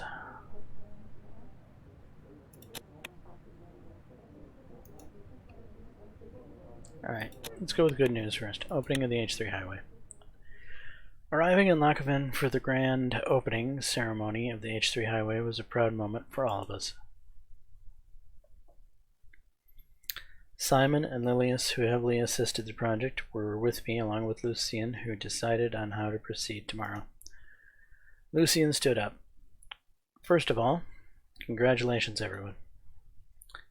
To many more projects like this. Well done.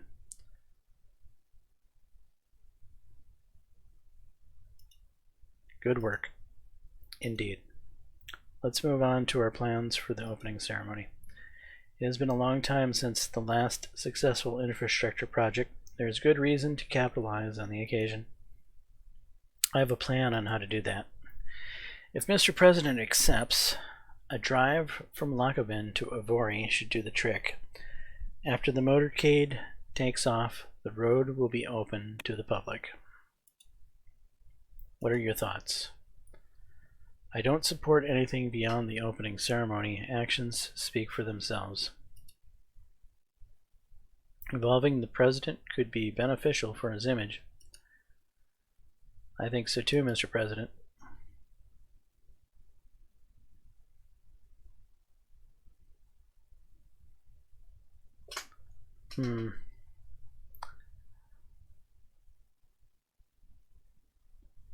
Am I going to be campaigning?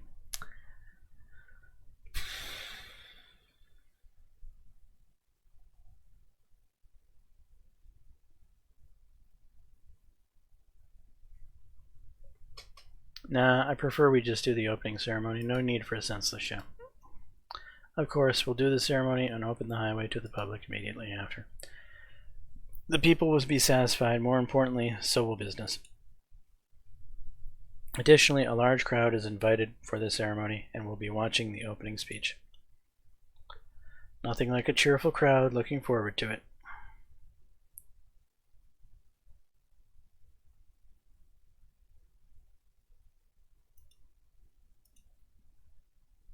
I think all of us do. Simon stepped in for a comment. On another note, it goes without mentioning that this was a team effort.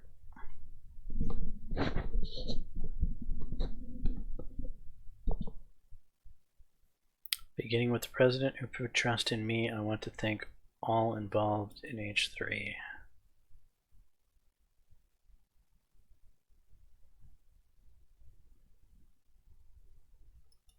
Thank you.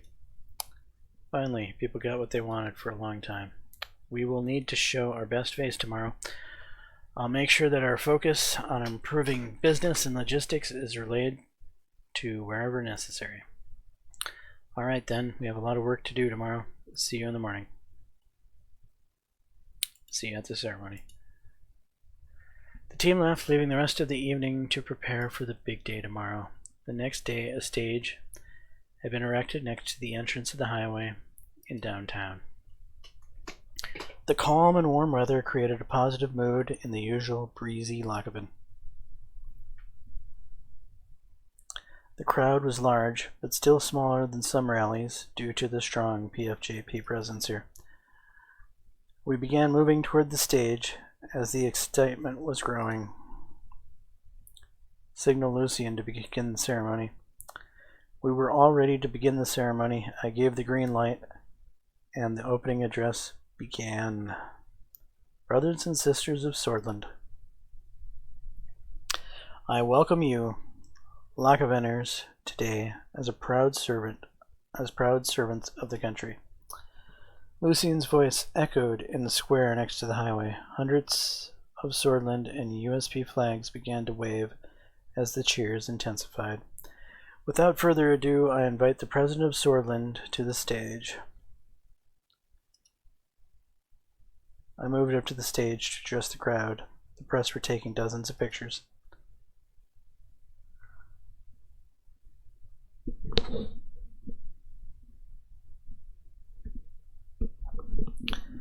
People of Swordland, welcome to the opening ceremony of the H3 Highway.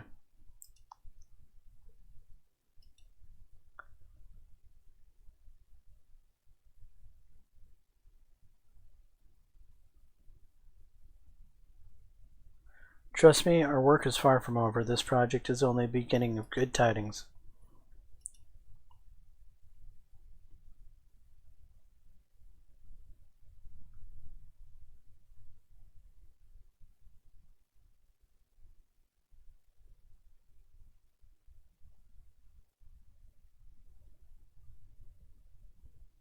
Our intentions with the H3 was to serve our citizens who were having a hard time traveling between Lockavin and Arvory.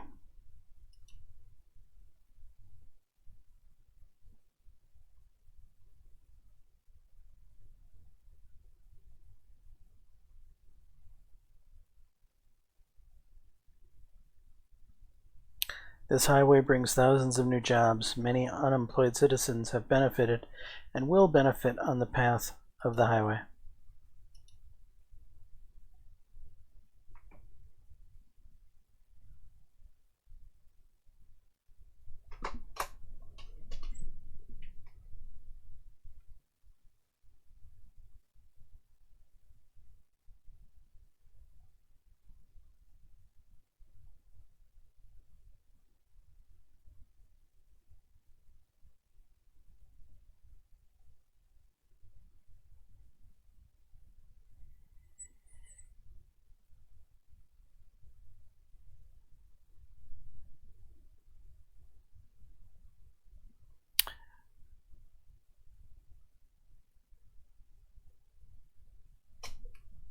We have to thank the mind behind the highway project for it all. The esteemed Minister of Economy and Tax, Simon Hall, please come over here. Thank you, Mr. President. Our aim with this project is obvious, to improve the speed and efficiency of transportation. I'm sure each of you will be proud of the achievements made during the project once we cut that ribbon and you can drive or travel on the highway yourselves. Simon mentioned the beginning of a Swordish economic recovery and the plans to stop the recession altogether. After he was done with his speech, Lucian took Simon's place on the stage to close the ceremony. Citizens of Lockavin, there you have it. As promised, Anton Rain, the fourth president of Swordland, has delivered. We moved towards the entrance of the highway next to the stage. A 40-meter-long red ribbon was hanging over it. Simon gave me a pair of large scissors to commence the opening. The crowd was watching. Cut the ribbon.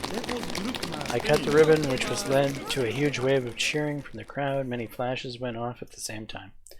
Congratulations to all. It was a solid and fruitful effort. Hopefully, with much more to come. It's a good moment indeed. It gives us pride as a nation, one big step behind us. The highway officially opened to the public, and thousands began utilizing it as soon as we left the area. Today was a great victory for the administration.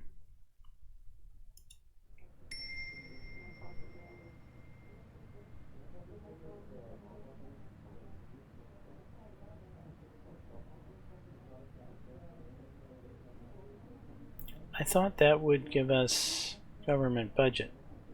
I seem to remember it gave us government budget when it was completed. Huh.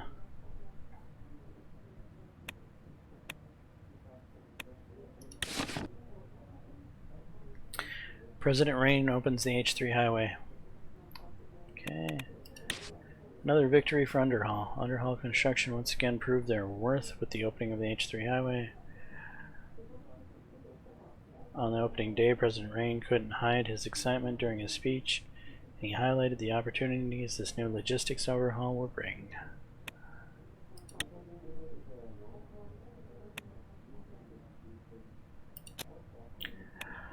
Alright. Meeting with the dreaded defense people. I arrived at the cubic building that housed most of our military command that resided in Allsword.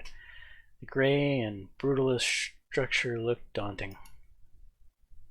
I never liked this building. It always made me feel like I was standing under the concrete floor of a giant getting ready to crush me. It made me feel small, and I never quite got used to it. The feeling even after this many years.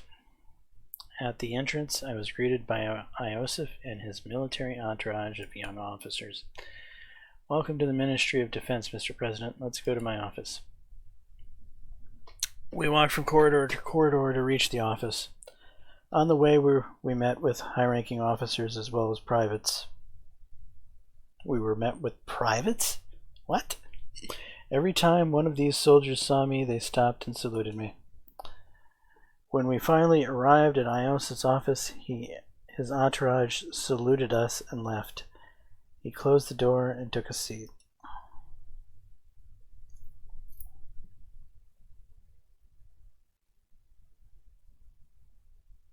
Where's Valken? He usually partakes in all military meetings. Valken is busy at the moment overseeing the defense strategies against Rumsberg. He leaned back and interlocked his hands. The situation with Rumsberg is getting worse, and our lack of funding in the military means that we would fight for survival in a war scenario.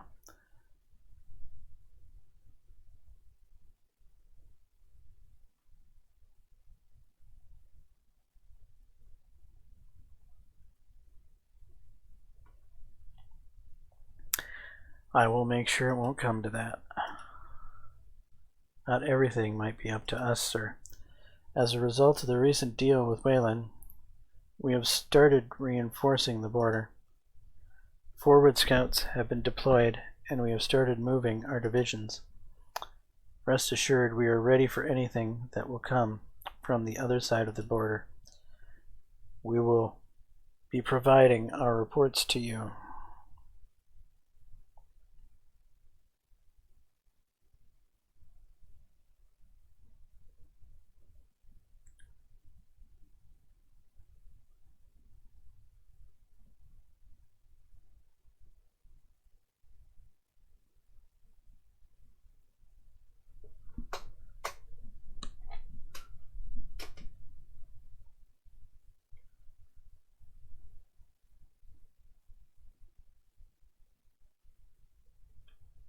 I don't want anyone in. Do not let a single deserter pass our border.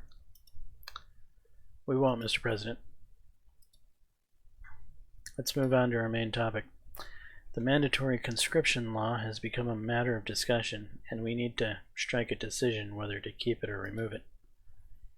The facts are that the conscription gives us a large reservist pool that can cover a larger frontier, but these troops lack the morale and quality to be offensive elements. My argument would be to remove conscription if our military can stand on its own 2 feet without them. If we are going to have strong allies, why do we need conscripts? A strong knock on the door was heard, and the chief of the armed forces, Valken Kruger, walked in quickly with a frown. What is the meaning of this, Iosif? Why haven't I been invited? What's going on here? You are overstepping and interrupting a personal meeting between me and the president. Valken deliberated the situation. I see what is going on here. I mean no disrespect, but I am leading the ground operation, and I must be informed on any strategic changes.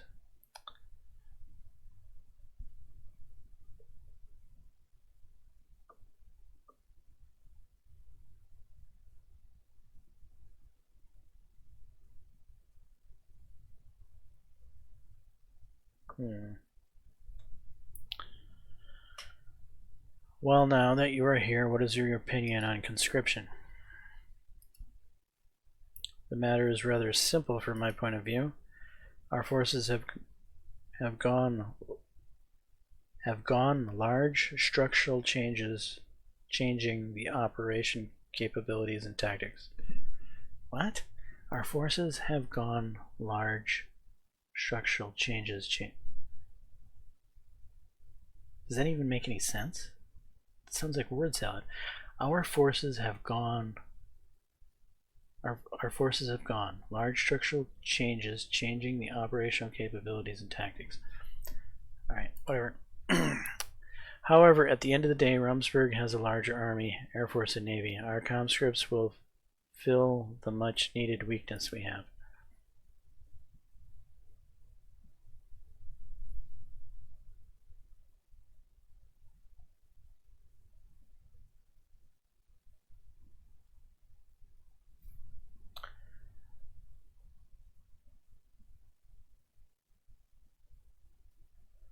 We don't share the same opinion. This is a modern age that requires a modern army. That settles it then. I would ask you to consider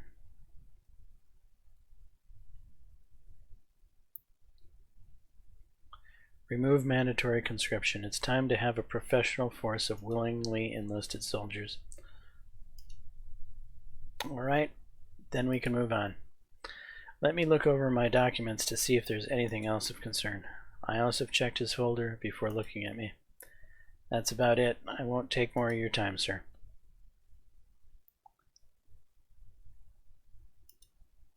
I saluted, and Iosif saluted back. I left the Ministry of Defense and returned to the Maroon Palace.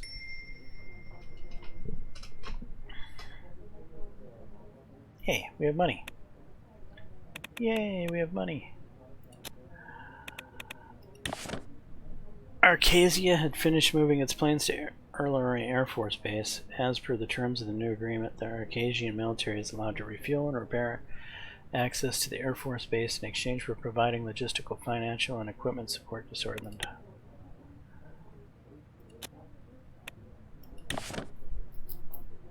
Women's Rights March. A group of demonstrators led by representatives from the Swordish League of Women marched in Enrica calling for gender equality in Swordland's public education system. Women were also among the counter-protesters who argued for the right to keep educating girls separately from boys in order to preserve Swordish heritage.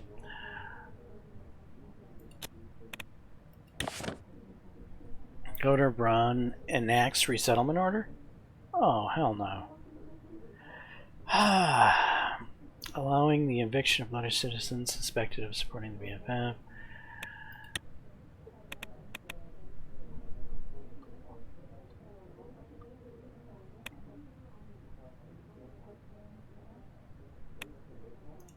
Anything here? Briefing on current economic situation.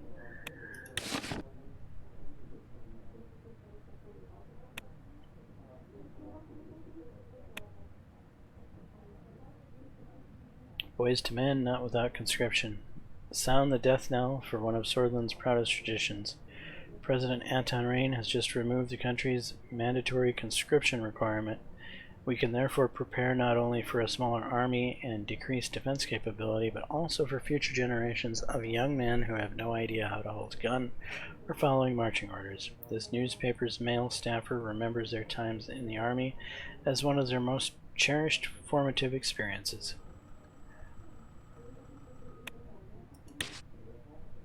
Governor Bergia issues resettlement order. Special zone declares war on bloodish people. Women's march for equal education in Anarica. Freedom. Swordish boys no longer forced to fight. One of Swordland's most backwards traditions have finally been reversed.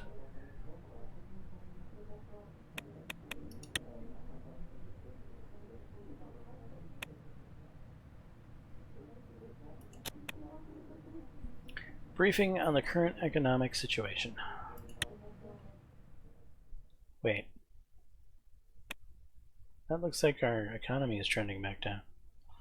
The team gathered in Holsword at the Ministry of Economy to go over the current economic situation.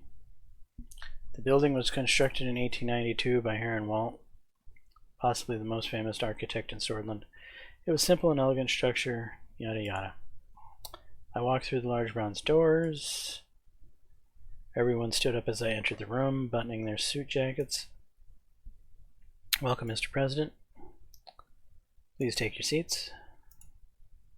Everyone took their seats. As you all know, today we'll go over our economic situation. Let's begin without further ado.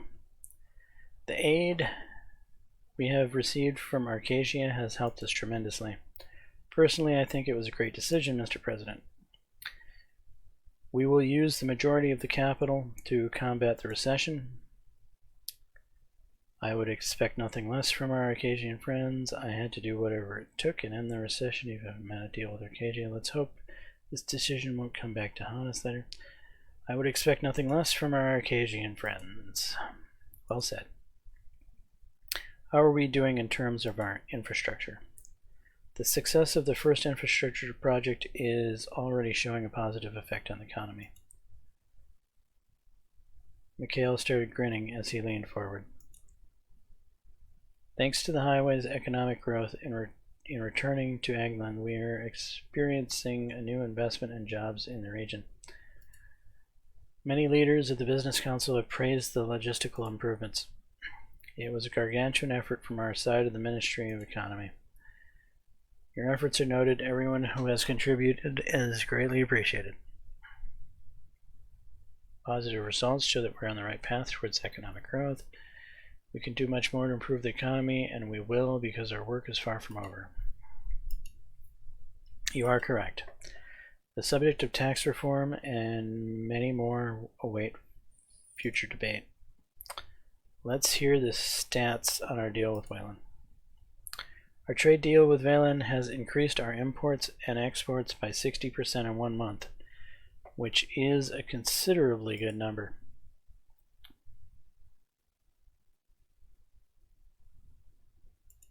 Perfect. Regardless, the numbers are clear. I must say I still can't get behind a trade deal with Welland, especially when it involves military cooperation. I feel like we have made a contract with the devil. We have.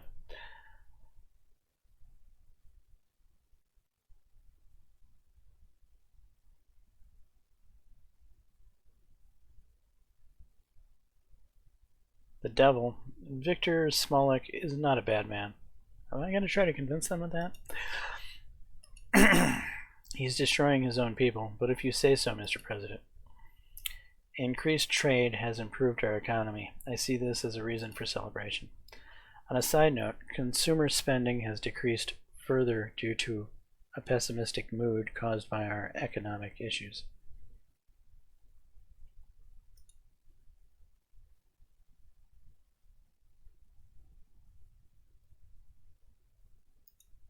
I'm confident we'll turn the mood around with adaptive projects and solutions. Good to hear. We will do better. While I agree that our first attempt were not successful, we still might have economic opportunities left. It isn't good for our reputation that people expect quick solutions. We're running out of time. The central bank has begun working on a bill with the Grand National Assembly to increase our preparedness for future damaging economic incidents. The NBC will also lend support to the analysis and contingency plan regarding the ongoing developments. I'm looking forward to further collaboration between our departments to solve upcoming issues. Simon checked his large dossier. Some good news. We currently have a budget surplus. That means we can pursue many investments which would drive our economy upwards. I will present you with the draft documents of economic expansion soon.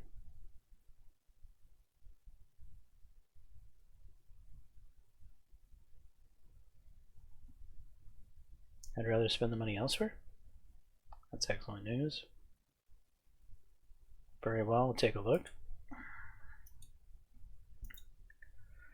As per the latest data from the ministry, the recession unfortunately seems to be lingering still in some economic areas. No matter the cost, we will have to increase our economic development rates, otherwise I'm sad to say that we will be doomed. We need to use the opportunities we have been given. Trade deals and infrastructure improvements always help. Mr. President, I will be very clear. Simon took off his glasses and put them on the table. He looked at me straight in the eye. You already know this, and I don't want to frighten you, but if we are unable to stop this recession, we are headed towards an economic catastrophe that has never been seen by Sordland. No, in all of Eastern Maricopa. I can't even begin to imagine how we could survive that. None of us want to see Sordish people starve while the state is unable to provide for its citizens. Then we need to get to work. Exactly. He puts on his glasses. Now, there are a few methods we can use to tackle the recession.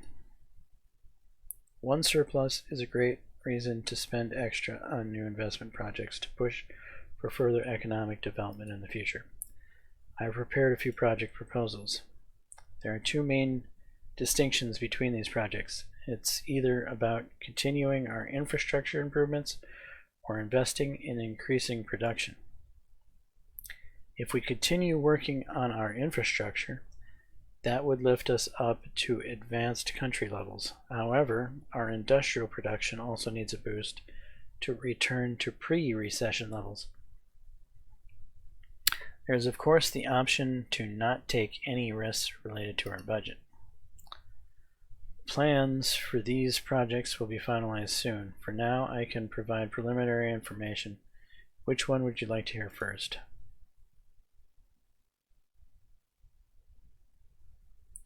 What are the projects that could boost our production? For production, we have two projects. One is the Sarna Agricultural Zone, and the other is the Conriat Industrial City. I see. The Sarna Agricultural Zone investment has a higher priority due to the fact that farmers in Bergia were the most hit by the recession. Sarna also is a much poorer city than Conriat. The Conriat Industrial City project has the potential to increase manufacturing in the greater Hulsard region by a large amount.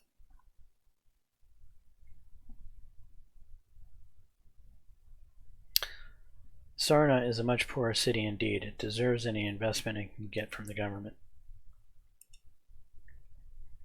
The recession has hit the farmers of Sarna particularly hard. Besides the agricultural output increase would boost our economy. The investment won't be able to recover the industry there. Conriat, on the other hand, would bring more financial gain. Our government has the opportunity to support agriculture, and we should take it. It would increase our exports too. And what are the projects that could improve our infrastructure? For infrastructure, we have two projects. One is the Benfi International Airport, and the other is the Morna Port. Benfi is growing at a rapid pace and would benefit highly from an international airport. Much more money to be made there too. The Morna Port will boost trade and improve the flow of goods towards Hulsard, because the Conriat port is too small in capacity and extension is blocked by the Navy headquarters.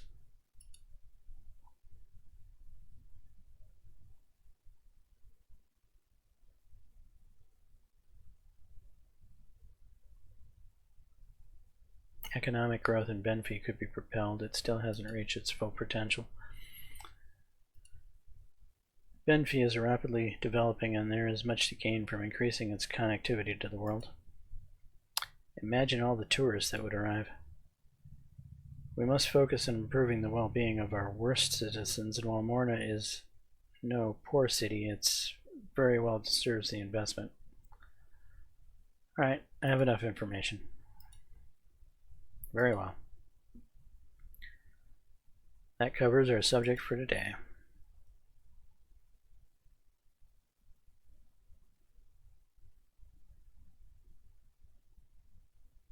I have a couple more economy-related questions. Do I?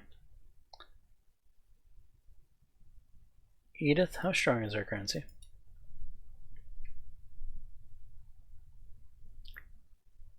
And near currency health and economic output degraded significantly and nearly crashed the Sortish Ren.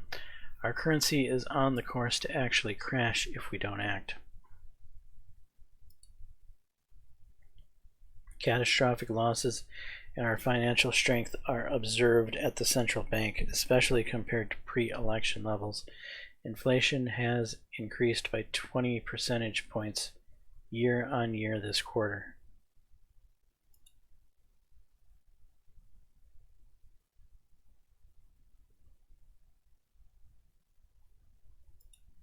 David, what can we expect in terms of our trade situation? Our success in reaching a trade deal has bolstered our position as a regional trade route and increased the likelihood of potential trade partners. We have imported and exported more across the board with all countries except Rumsford. Mikhail, how's the mood in the National Business Council?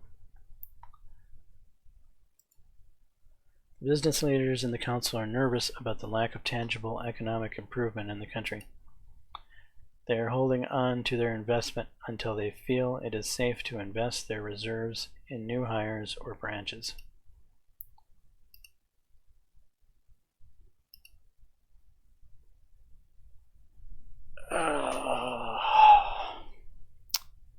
You know, I really want to improve the farm in Sarna, the agriculture in Sarna. But I feel like that's going to have the smallest bearing.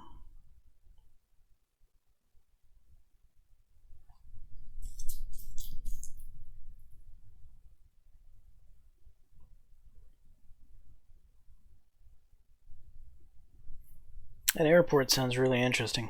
I think the airport could have a huge effect. However,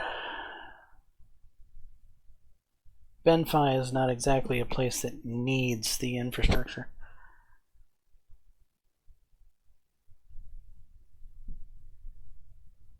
But it does sound like we need to get out of this recession quicker than possible. Tough decision.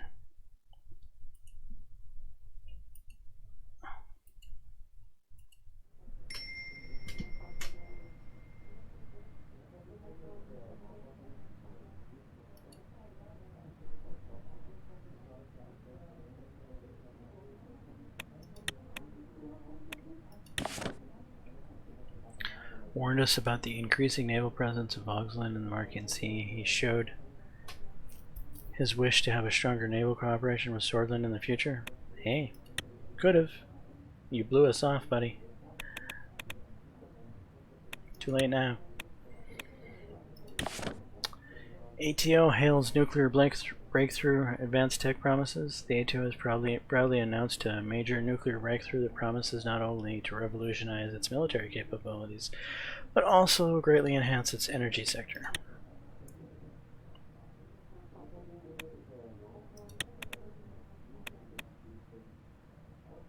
Protest against Governor Braun's resettlement orders.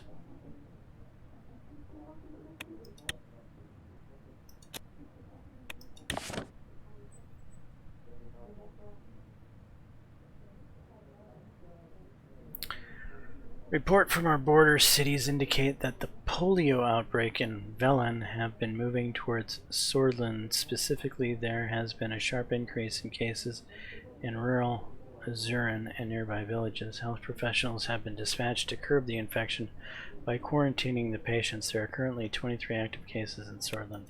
Great.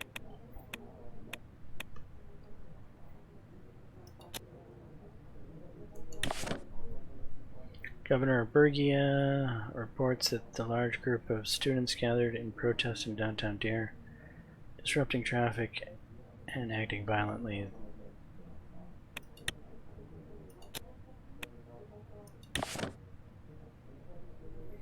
Urson versus Sordland case. A landmark court filing has been appealed to the Court of Appeals today and is under review by the Minister of Justice.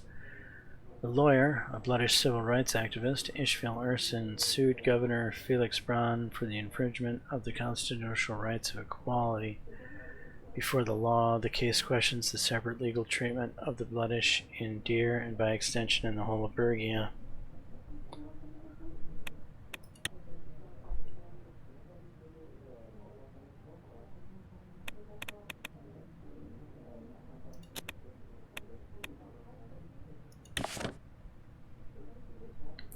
The Ministry of Education has reported that the privatization efforts for education has been going well and that they are on track to meet targets.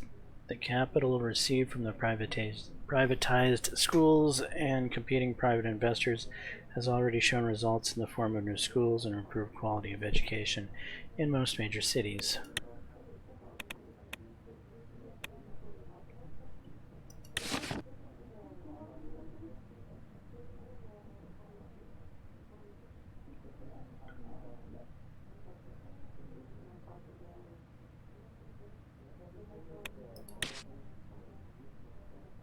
Central Bank Bill, a necessary measure. The Central Bank Reinforcement Act, currently under consideration, could be a key measure in fortifying Sordland's national currency and overall economy, with a focus on bolstering foreign exchange reserves, fiscal prudence, and support for high export potential industries. The bill offers a holistic response to economic challenges. This comprehensive approach ensures that our economy is well equipped to navigate fluctuations in the global market. As Sordland stands on the brink of potential economic change, this act may provide the support needed to steer our course confidently.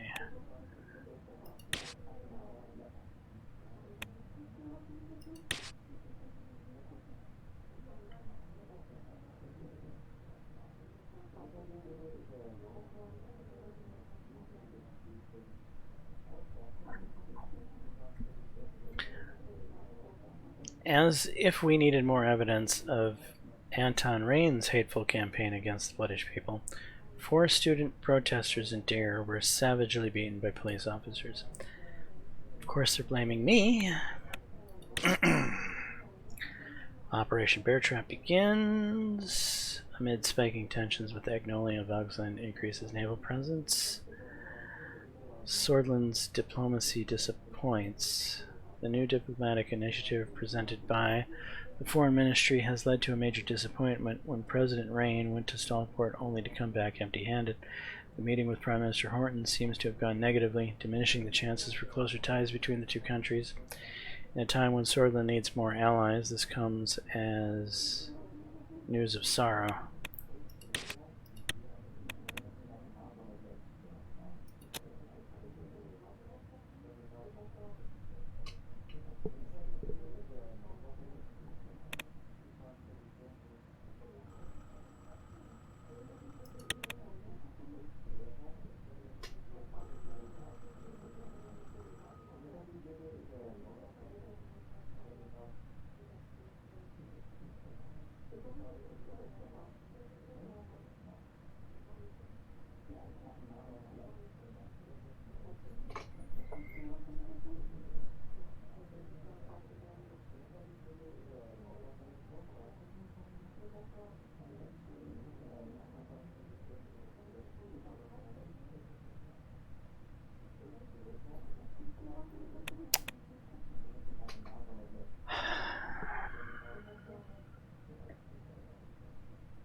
Don't like looking at this line going down again.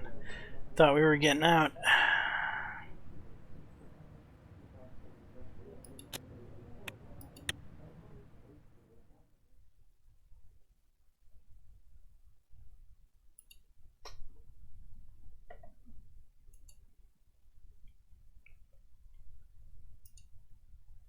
We need to inform you about some news from Bergia. There's a court case initiated by the Bloodish citizens which involves a possible revision of the Constitution. Unfortunately, it has the potential to affect the whole country.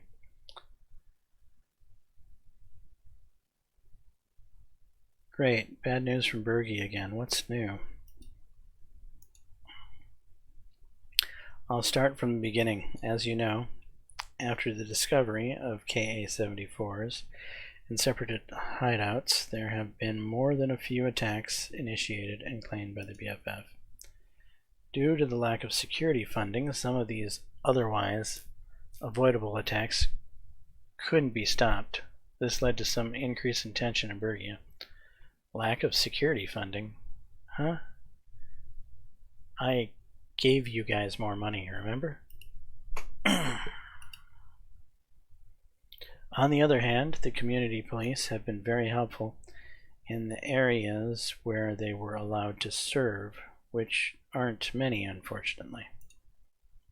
The main problem is with the security structure of Bergia. Due to the special status of the region, operations on the ground are run by local security forces that are not bound to the interior, which means my hands are tied. Unfortunately, the court's backlog is piling up with increasingly frequent rulings that are unjust. This has led to many of our citizens losing their trust in our justice system. This is particularly a problem for the residents of Bergia. It's definitely not helping with the increasing tensions between Bloodish populace and swords. It increased even further after Operation Bear Trap. We have been receiving more and more intelligence about some kind of preparation by the terrorists. We can't allow the conflict in Valen to spread to Swordland, and we know that Valen and Swordland divisions of the BFF are in close cooperation.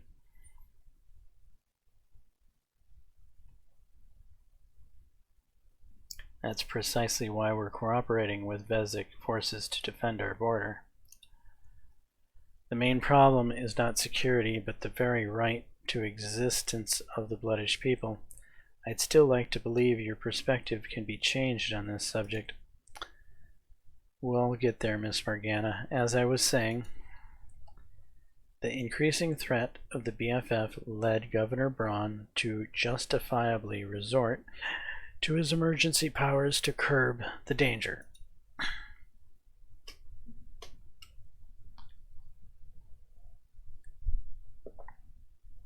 His discovery of militant training grounds disguised as schools was commendable, as well as his quick handling of bomb threats coming from major cities like Dire. However, his latest policies have been questionable, especially the peaceful resettlement order. It has been met with massive anger from the majority of the Bloods in the region. That is a massive understatement. Governor Braun has abused his power and clearly acted against the Constitution. And quite surprisingly, Ishmael Urson has managed to successfully push his case to the higher courts.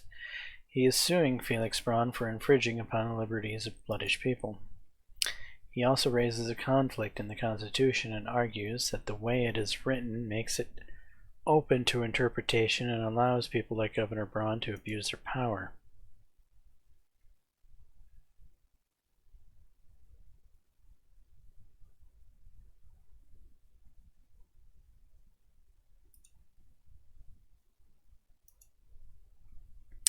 As you know, the Rights and Liberties Article 7 alludes to the described in Article 100 in further detail. All citizens in theory can exercise their rights described in these articles and are equally subject to law as described, and these rights cannot be suspended by the government under any circumstance other than a defensive war. Mr. Urson claims that the line, every sword is equal before the law, in Article 7 does not include other ethnicities and thus gives the state the right to suspend or limit the rights of non-Sorans defined by Article 100.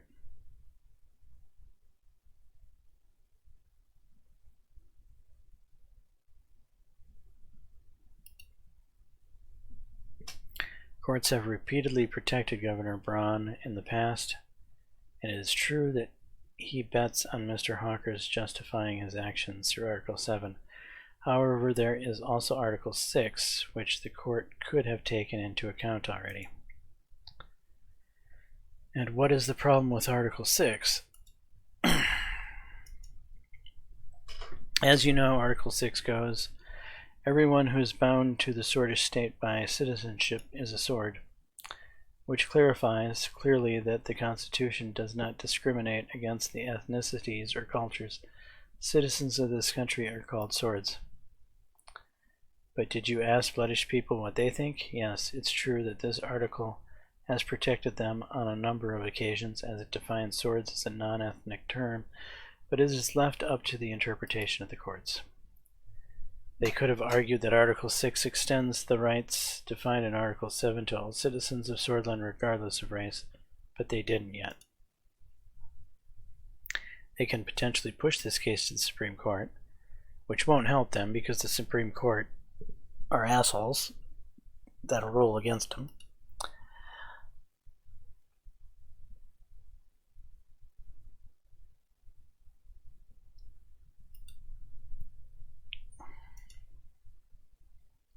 Mr. Braun has sadly evicted thousands of Bloods from their homes in Dyer recently. The fact that this happened in a city with relatively low levels of BFF activity is a sloppy decision at best. A sloppy decision? This is a direct violation of their right to prosperity. The BFF activity level have nothing to do with this. But it does, Miss Morgana. The state can take any measures to fight with terror inside its border. The decision would have been justified if those neighbors were in fact labeled as threat level red. But they were not, hence he did not have the authority to evict those citizens. In this case in Dyer, the governor has definitely violated his authority. You are underplaying it. This eviction was only the last of many he ordered as part of Bergia's peaceful resettlement process. This is not about Dyer. There are hundreds of accusations listed in this case, ranging from violent actions by law enforcement officers to open discrimination in local municipalities.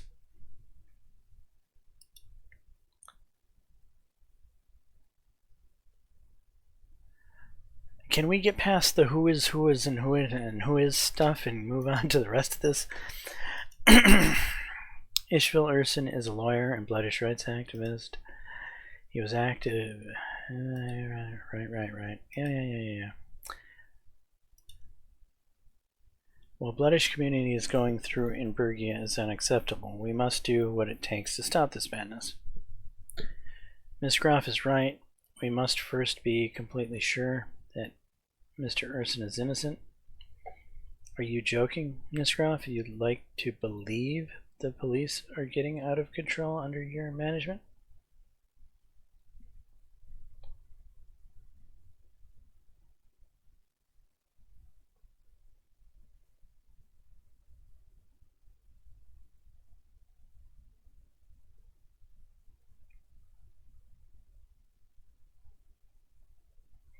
What the Bloodish community is going through in Bergia is unacceptable. We must do what it takes to stop this madness. That we must. What exactly is this case about?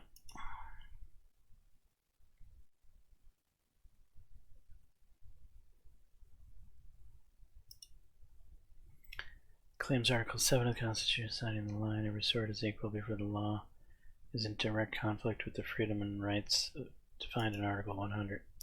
Governor Felix Braun is accused of using Article 7 to justify his oppression of the Bloodish community. Naya stacked the papers in front of her. In any case, the situation might be troubling if it reaches the Supreme Court and Mr. Hawker manages to sabotage it by altering the current interpretation. It would be disastrous for Bloodish rights. I will be doing my best to ensure a positive result comes out of this case, but I'm not sure if the centrists would be willing to agree with Mr. Urson. Why would Mr. Hawker even sabotage it? The current interpretation is strictly solist. I'm sure he will follow the Constitution and charge Governor Braun for unconstitutional behavior. Like hell he will. According to the foundational values of this republic, everyone who is a citizen of this country is a sword. The Constitution is clear about this and does not allow for discrimination. Maybe Hawker is not the man you think he is, Miss Groff. From what I've heard, his stance on this subject may not be the standard solist interpretation, but something darker. I'm afraid he'll reject the case altogether and find Governor Braun innocent. If this happens, it would make discrimination against Bloodish people legal.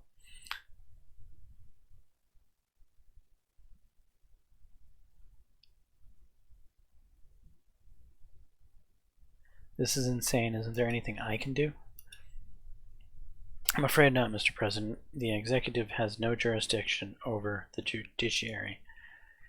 And this case, I'm afraid, even Justice Edmonds and the centrist would be almost impossible to convince.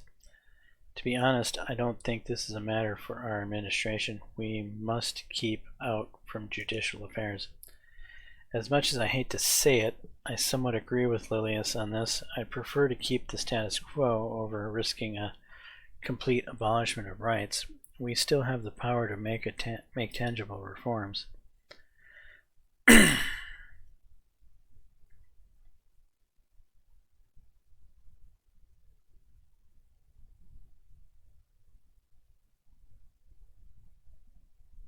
You must put pressure on the system and block this case from reaching the Supreme Court, Miss Morgana. Of course, I will do my best, Mr. President. As I said, I think the government has better things to do than meddle with judicial affairs. There is, however, something that the government can do to address the situation on the ground. It's time we push for change within the security structure of Bergia, and the special status that resulted in de facto autonomy clearly isn't. Thank you, finally! I believe we are aligned on this matter, Mr. President. Mr. President, you asked me to explore options regarding the revocation of the special zone at the beginning of our term. Given the current circumstances, I think it's now possible. That's great to hear. Tell me the details. The resettlement policies in Bergia and the Urson case have changed the mood of the lawmakers. We can use this opportunity to push for the removal of Tarquin Sol's security zone decree. It is a much bigger possibility than before. Of course, racism is rampant throughout the country, but Bloodish citizens inside Bergia are having a much worse time than the Bloodish residents of cities like Lakaven or Holsword. If we focus on Bergia, we can remove its special status. This alone would be a huge step for Bloodish rights. Unfortunately, as long as Governor Braun is in charge of Bergia, with the power he has, no judicial reform would reverse the situation on the ground. To put it simply, we want to work on a detailed proposal to restructure Bergia. I believe it must become a region of Swordland like any other. We must centralize the system and abolish the local security force.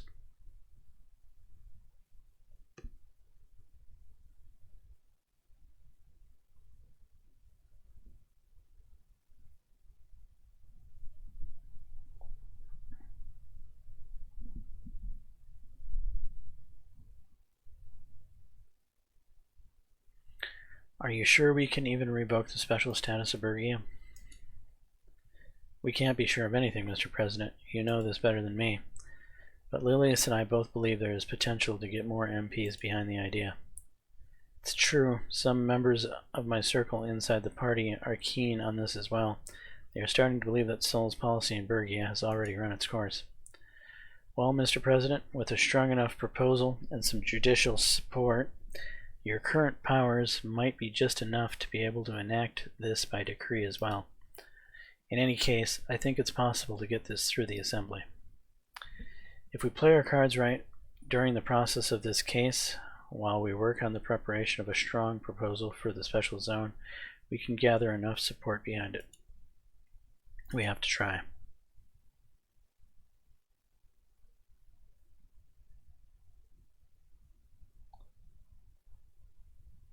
Okay, let's hear about the proposal.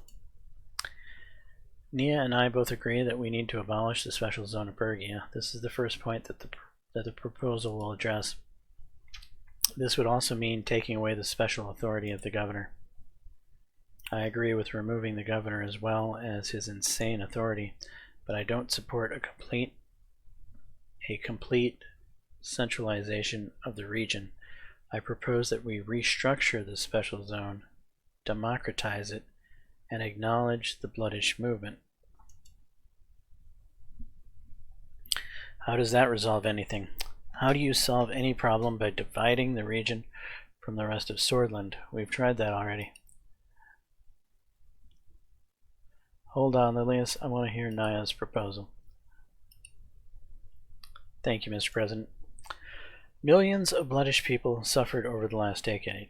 We saw a massive uprising, terror attacks, and a governor going rogue.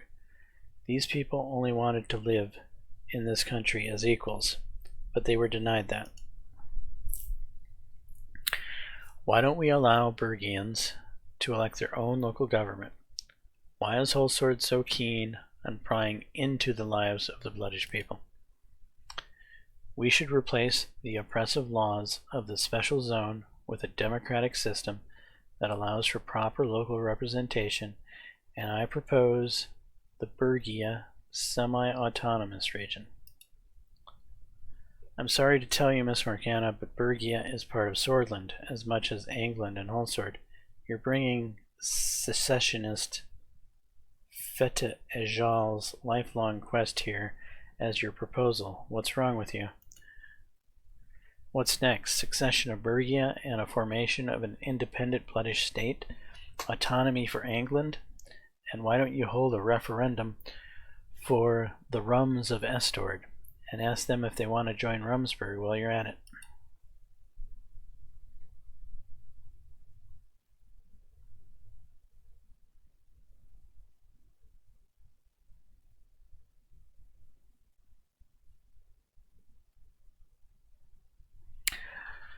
I also want to hear Miss Graff's proposal before deciding.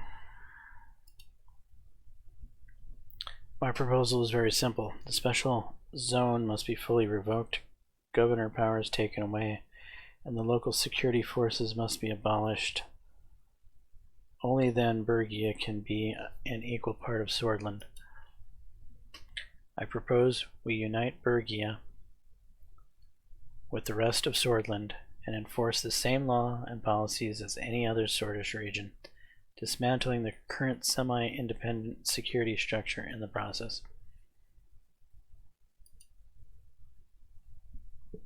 We will hold local municipal elections just like every city in Swordland, and the security of the region will be under the full control of the Ministry of the Interior.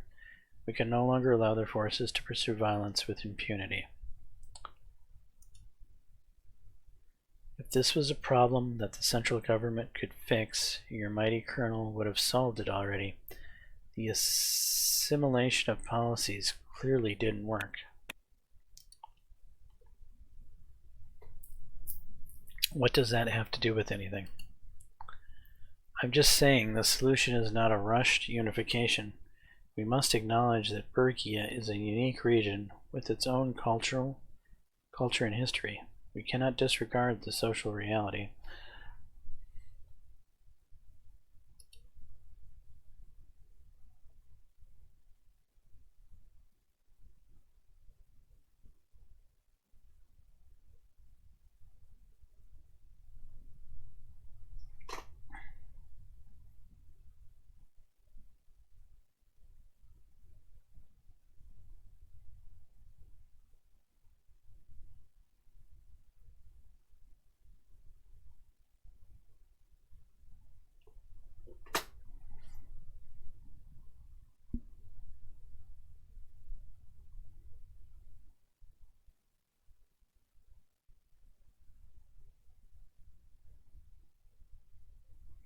I'm having a hard time with this.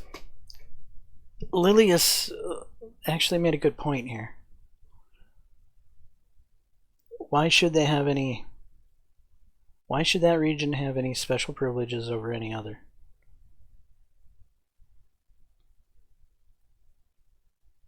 I'm sympathetic to the Bloodish.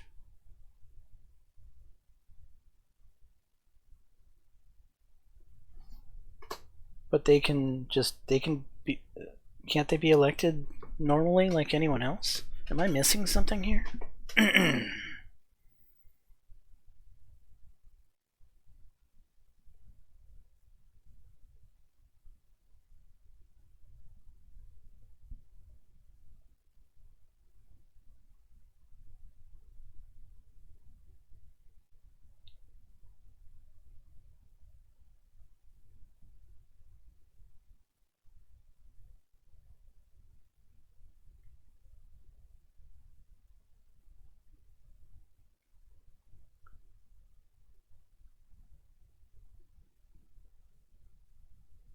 I'm actually going to agree with Lilius. God, I hate it when I do that. Cam, supportive of Lilius's plan to revoke the special status of Bergia and unify it with the rest of Swordland.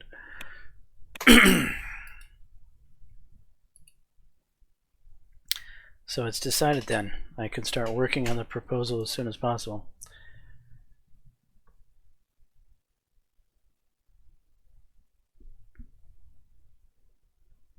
Yes, it's been decided, Miss Groff. You can get to work immediately. I'm counting on you.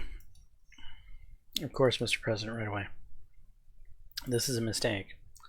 Please, Miss Morgana, you've heard the President. I will start working on the proposal immediately.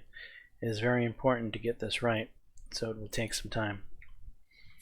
My estimate is that it will be ready sometime after the vote on your constitutional amendment. You can choose to enact it then. Sounds good, Miss Graff. I'm counting on you. Perfect. Get to work immediately. Thank you.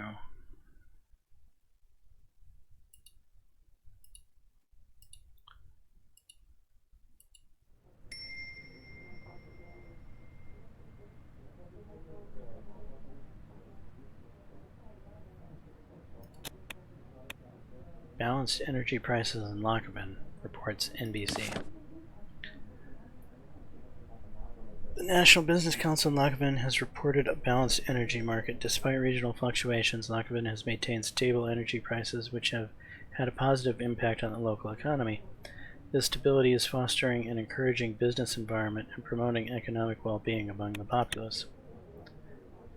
Okay, that's good. So why is that line still going down?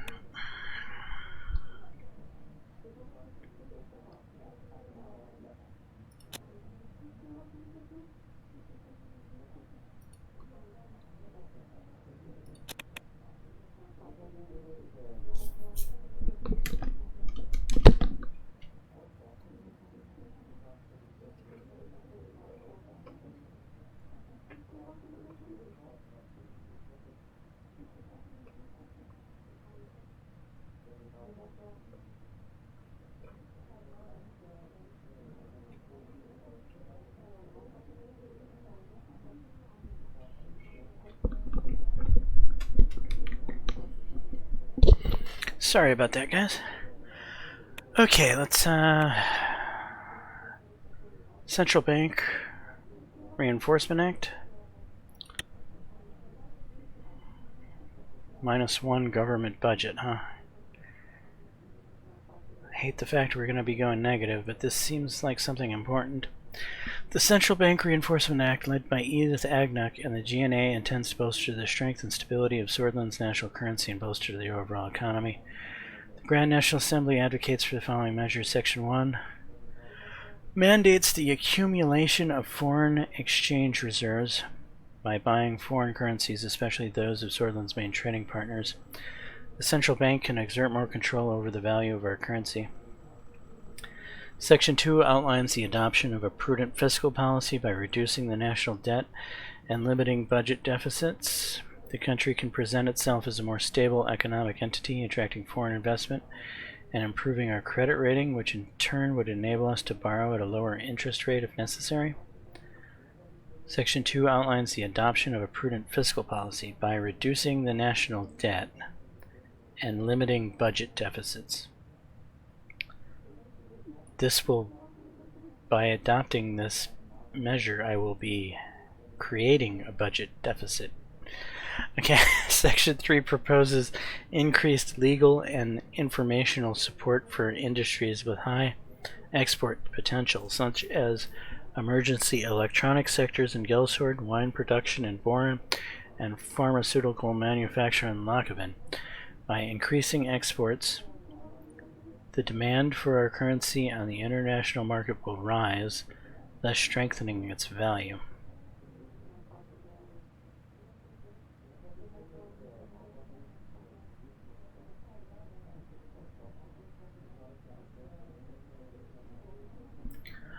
Well, I'm going to sign it.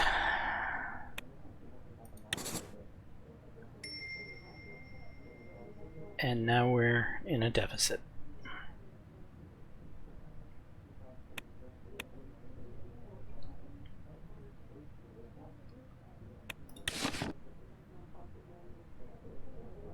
Central Bank Act, a stronghold for Swordland. In signing the Central Bank Act, President Anton Rain has bolstered Swordland's fiscal future. The act aimed at enhancing the stability of our nation's currency underlines the importance of prudent financial practices. By reducing national debt and maintaining foreign exchange reserves, we are fortifying our economic foundation. This strategic move upholds our sovereignty, securing Swordland's economic interest against foreign manipulation.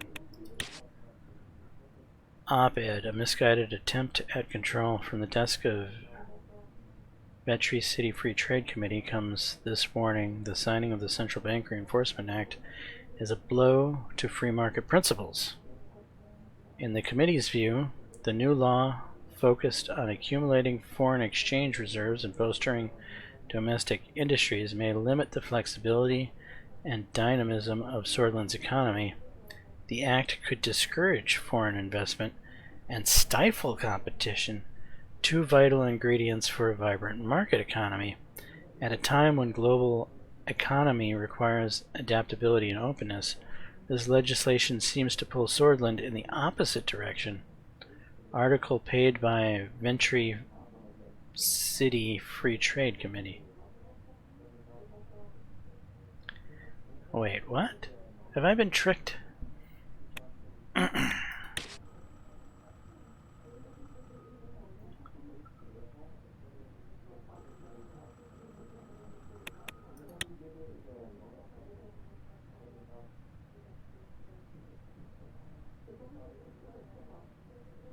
Huh.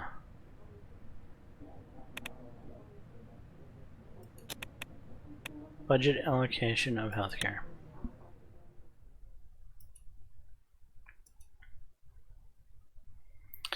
One of the headlines piqued my interest. It read, "Polio Crisis in Velen." Before I could start reading, I heard a couple of knocks. Pascal entered and followed by Lucien. "Mr. President, it's time for the scheduled healthcare meeting." "Good afternoon. Please take your seats." They have taken their seats, and Pascal produced documents from his suitcase. He put them on the table. Pascal looked at the newspaper I was reading. "Very troubling news from Velen, Mr. President. I've just returned from a meeting with our top scientists on the matter of polio. It seems to be spreading."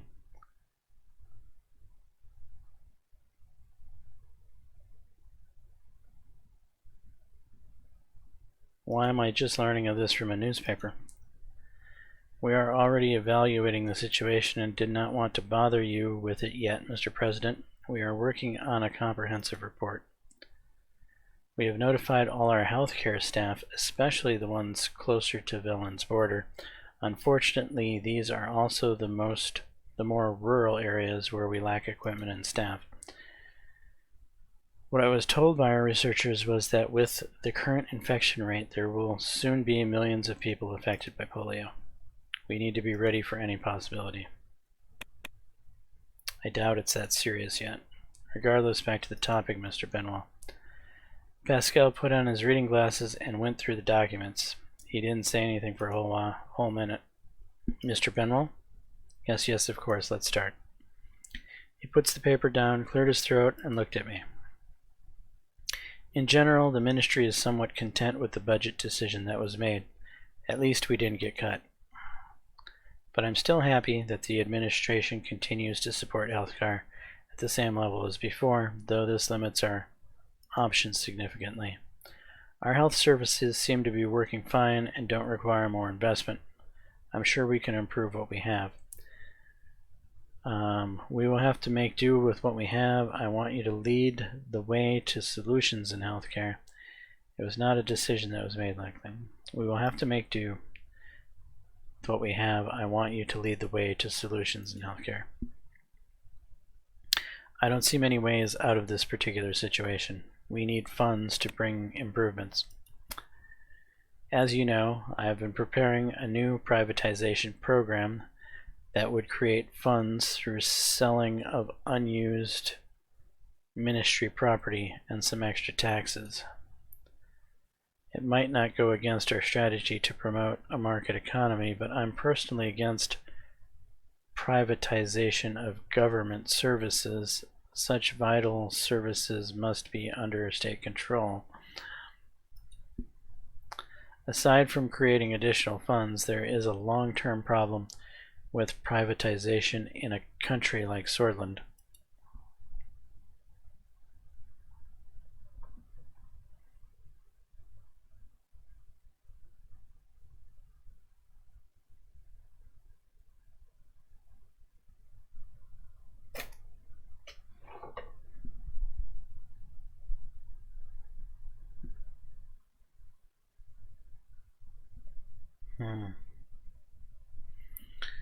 What are those problems?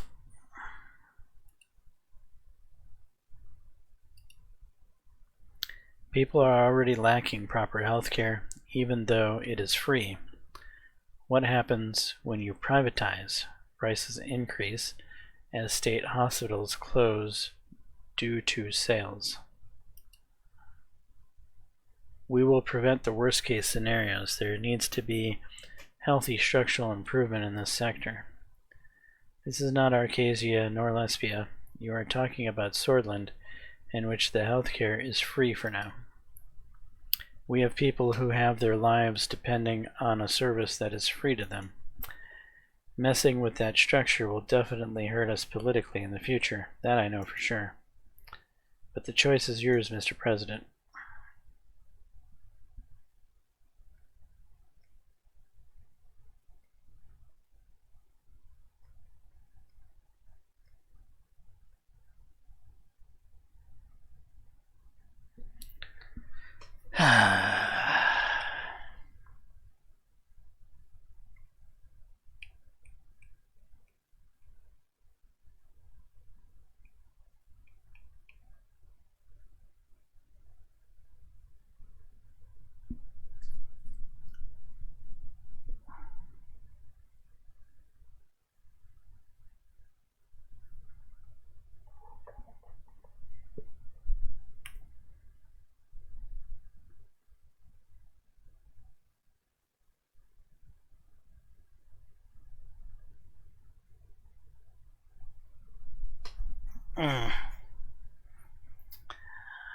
People are already lacking proper health care, even though it is free. What happens when you privatize?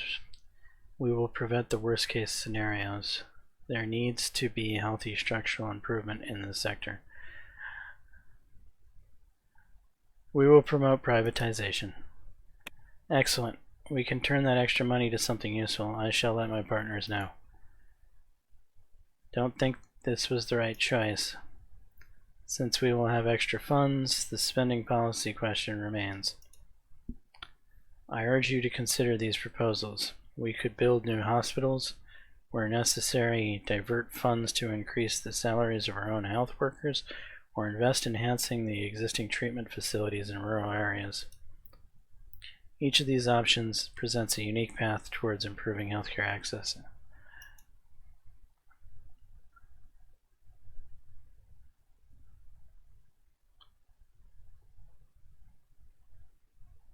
Improve treatment in rural areas, please.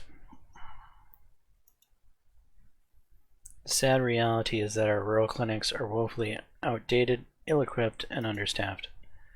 This stark disparity between urban and rural healthcare is a major contributor to the high maternal mortality rates and prevalence of other diseases in our rural communities. Addressing this issue is one of my key objectives in this term, and I believe an overhaul of the rural healthcare infrastructure is a critical step in the direction. We're seeing an uptick in minor outbreaks in specific regions. It's largely due to outdated facilities that lack proper hygiene and standards and equipment.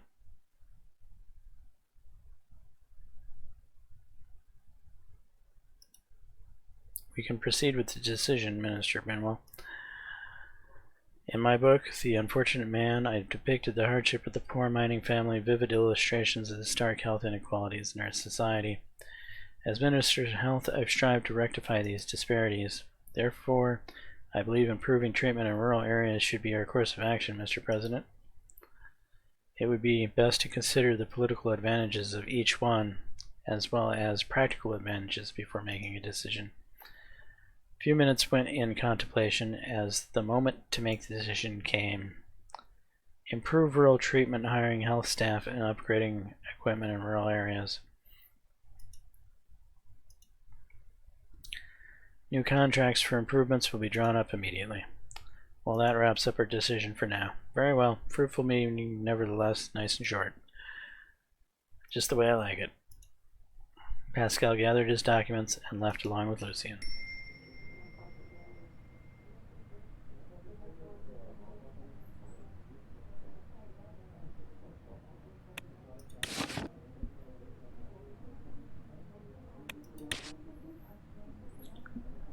Government's iron grip on health ends. The administration has decided privatization will be allowed in the health system. We've seen what state-run healthcare has to offer. Long wait times, outdated equipment, and doctors who care more about stamping their time cards than serving patients. Analysts at The Economist have run the numbers. We've got nothing to lose by allowing reasonable privatization by allowing the companies to take the reins. Real threat to public health care.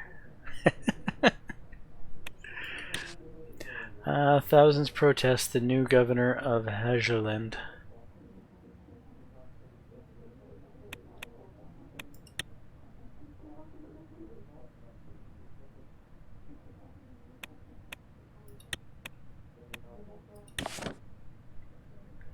Chief of the Armed Forces Valken Kruger reported that the Vezek army forces are moving north towards the town of Vernon.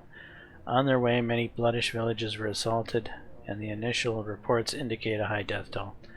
As they are approaching closer to the border, Vezek army's movements will be observed closely. Many displaced refugees from the battle have been seen moving towards the Swedish border.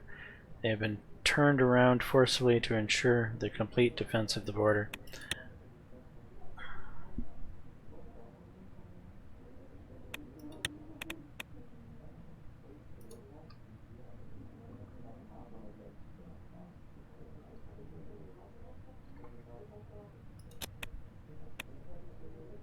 Talk with Franz Richter on the upcoming vote.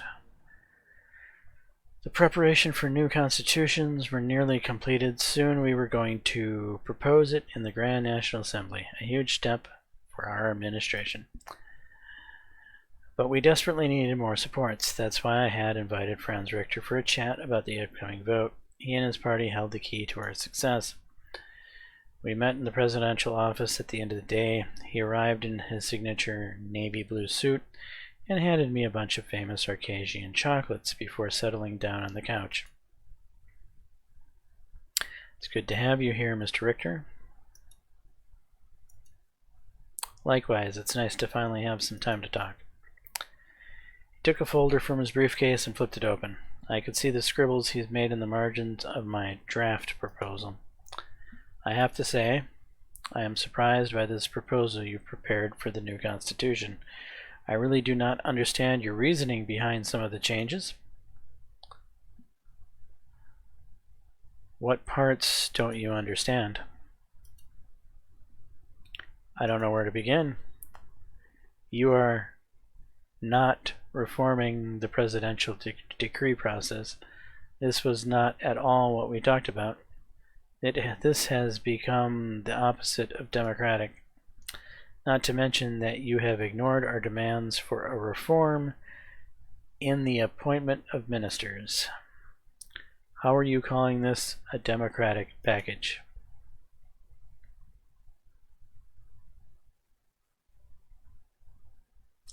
Be realistic, Mr. Richter. This proposal is the best we can do. A realist? Is that your excuse, Mr. President? So this proposal is realistic, but what we demand is not? And you're saying this while you're begging me for my party's support?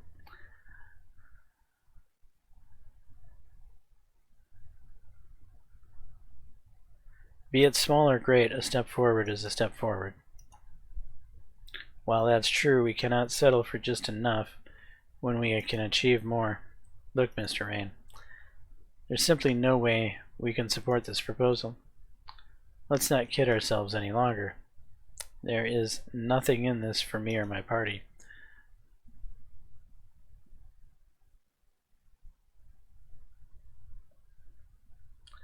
So you're looking for political gain after all. I value Swordland and democracy more than anything, Mr. President, and I also have to look out for myself and my party. Surely you understand. Have you noticed I'm throwing my party under the bus?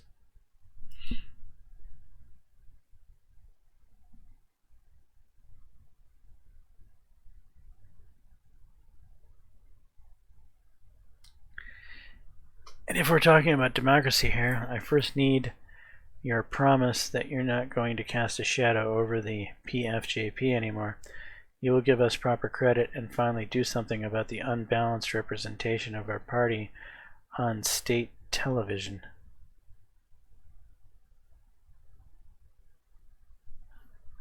I can't promise you anything out of my control. Mr. President, I thought we've been through this. Your party has spent decades trying to keep my party from gaining significance. If we're to be on the same side, we expect you to properly acknowledge the wrongs that have been done and finally act against the soulless state apparatus.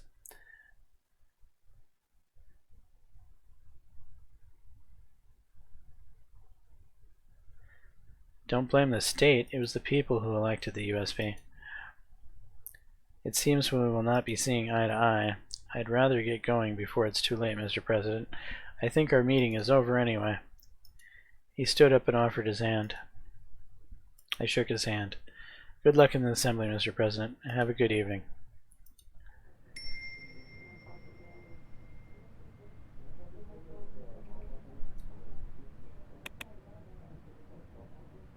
Well, I think I've successfully sabotaged any chances I have of winning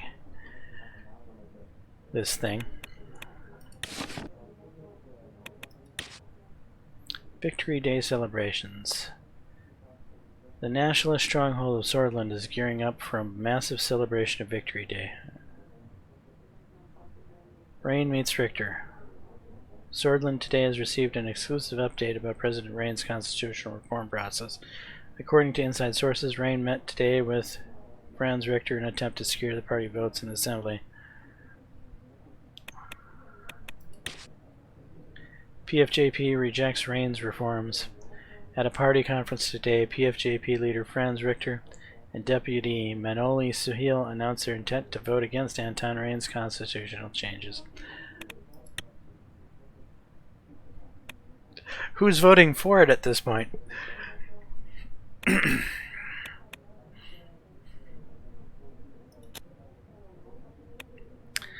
Okay, oh, what happened with the government budget?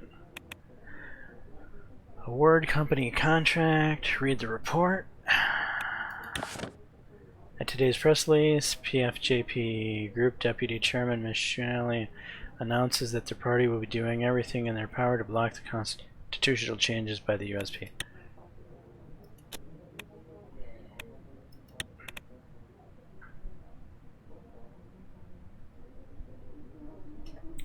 The SSC, Underhall Construction, and Taurus Holdings companies have put forward their bids in the hopes of winning the government contract for the new ambitious investment project.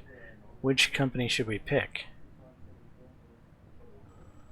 Didn't I already spend the money? I have to spend the money twice?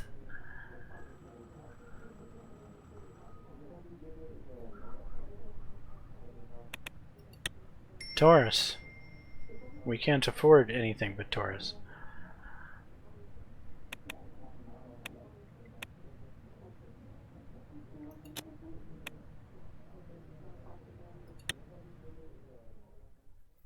After a meeting with the rector and a brief tour of the University of Valgan, we gathered in a room with Ciara. The entire campus was visible from the windows. The students were reading books, studying, and having picnics under the trees. It reminded me of my own time at Whole Sword State University, at least the more carefree moments. Reminiscing about the past? Yes, it had its ups and downs, but it was... How were your university years? The usual story. A few friends dead, a couple of them missing after the coup. Oh, and I was almost arrested once.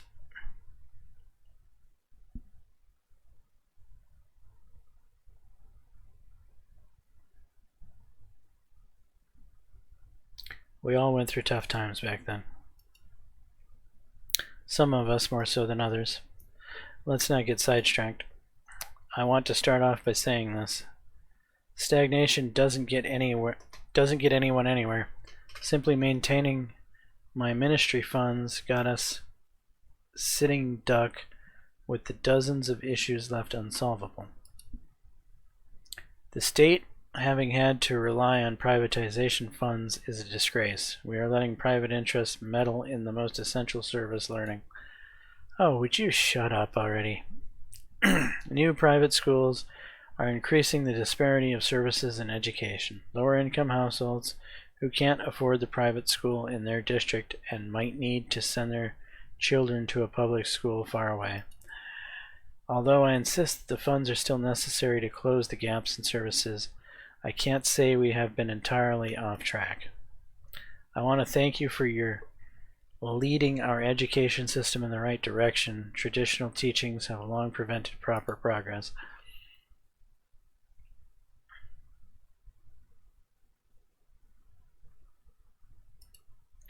I did only what was necessary. She nodded and brought out a stack of papers from her bag. Spinning her ballpoint pen, she went through the papers, organized some of them together. Our ministry has prepared the necessary framework regarding how to spend the funds we've gained through school privatization. I've outlined 3 potential options. We can build new rural schools, improving the standard of existing ones, or increase salaries for all education workers. We have the capacity to implement only one of these options.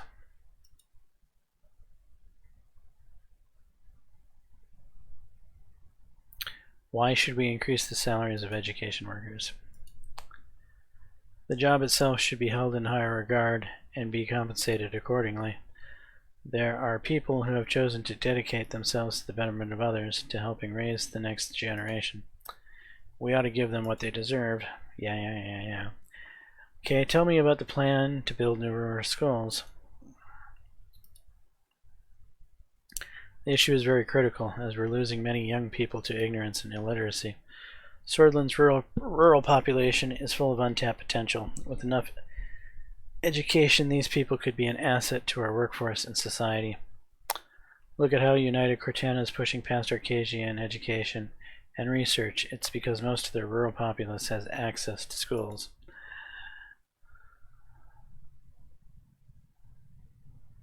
What does improving rural schools entail? Where to start? At the very least, they need new equipment and materials. Many of these schools are facing shortages of desks and textbooks. The ones that haven't been updated since before Sol's administration. If teachers lack the resources to give Swordish youth a good, proper education, it can be as bad as if they don't go to school at all. Okay, I'm ready to decide. She puts the pen down, looks at me.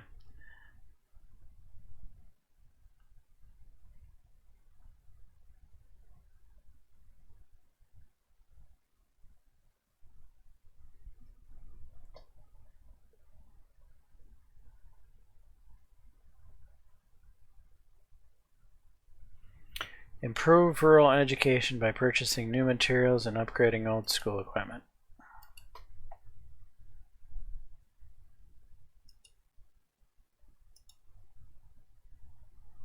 I have talked with Ms. Sumo to schedule some time to discuss the curriculum. She's a very astute woman. Your secretary, you may want to consider promoting her. We will meet again very soon.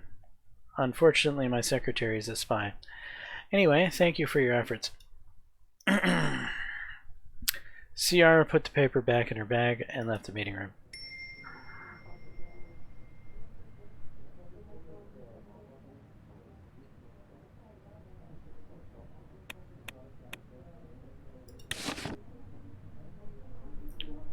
Overblown rights case appealed. New mega project Sarna agricultural zone. President Rain has just announced the plan for a brand new agricultural zone in Sarna. As for the announcement, Taurus Holdings has been awarded with the contract, and they will begin taking over the daunting task that will be transforming the city and its neighborhood.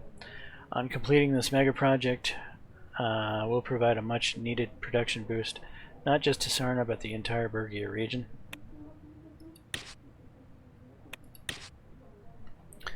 Velen refugees fleeing Swedish border.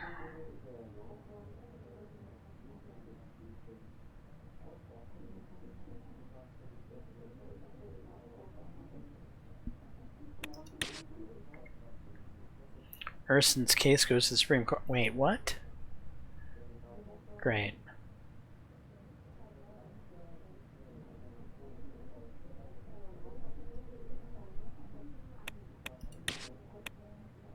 Press freedom in UC, a diminishing space.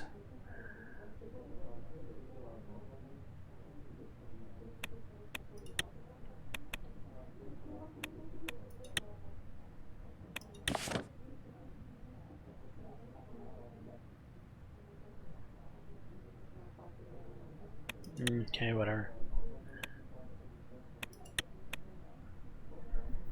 Gasum state shares divestment. The state can sell its shares in Gasum with varying budgetary results. Not sure I want to do that.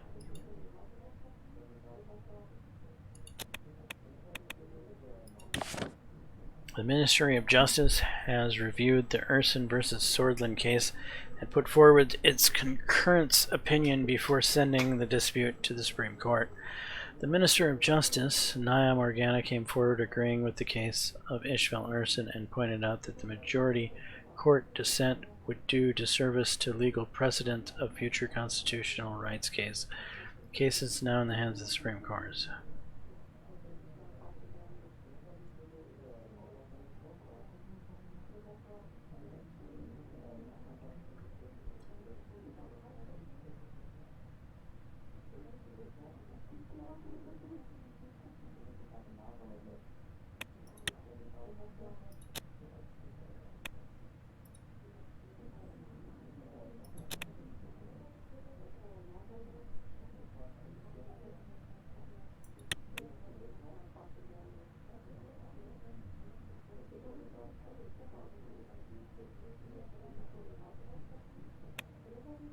Keep them.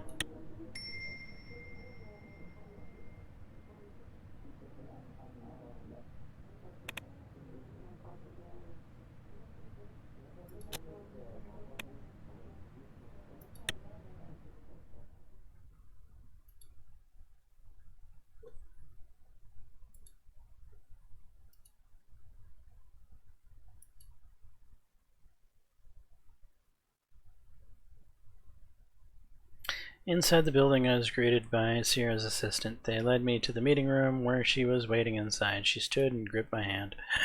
Good afternoon, Mr. President. Good afternoon, Sierra. I'll cut straight to the chase. The lack of governmental resources have halted our plans for educational reform. It involves evolution versus creationism. As it currently stands, schools across Swordland can decide whether to include evolution, creationism, or both in their curriculum. Rural schools often decide in favor of creationism only, which puts students at a disadvantage when it comes to entering university. The effect is especially noticeable among young women. My suggestion is to make the teaching of evolution mandatory and preferably ban creationism altogether.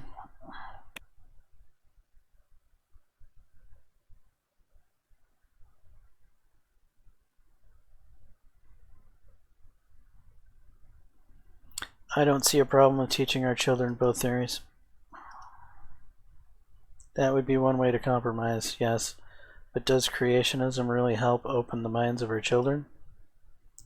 The way I see it, it promotes the blind acceptance of the world as it is, not facts or verifications needed. Children should be encouraged to think critically. Yeah, listen to what you're saying. Children should be encouraged to think critically. And part of that critical thinking process is being able to choose which one of those routes they would rather embark on.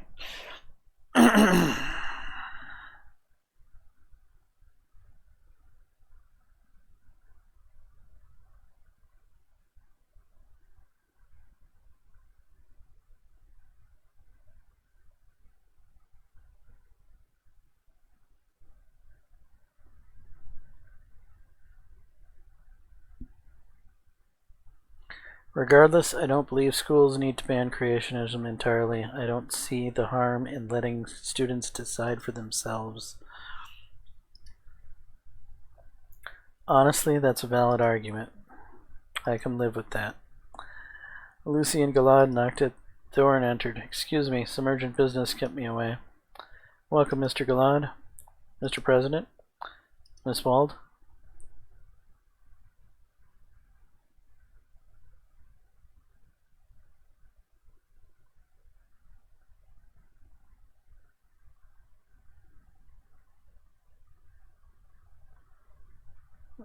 Why were you late? The General Staff had some concerns about the Rumburg border. I already provided you with a report. Nothing else. We were just discussing the curriculum. Sierra has made some excellent points.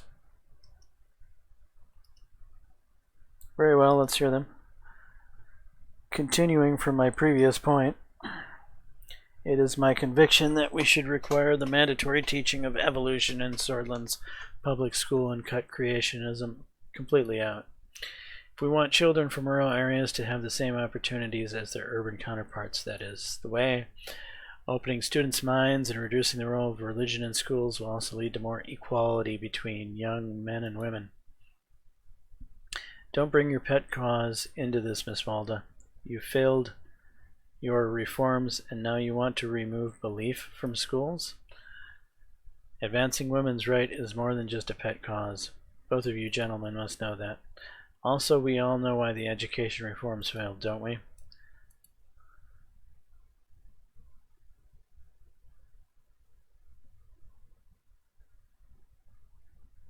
Yes, and I'm disappointed. I expected more from you. Sierra's eyes widened in disbelief as she opened her mouth to say something, but she didn't. Going back to the topic, although I myself believe in evolution, we must be careful not to alienate our rural conservative base. We owe a lot to their support. Forcing their school district to teach evolution could irreparably damage our standing with them. Every modern nation is reducing or removing creationism in their curriculum. Yet we are supposed to allow schools to promote fundamental and yes, sexist ideas from 1,000 years back. So is that what we are doing now? Copying what other nations are doing instead of paving our own way? If it works, why not? Look at the analysis. It's clear that superpowers are doing something right. Should we reinvent the wheel, Mr. Glad? You speak as if we don't import any influence from other countries. That's not what I said. Their voice is starting to get louder, and I held up my hands for silence.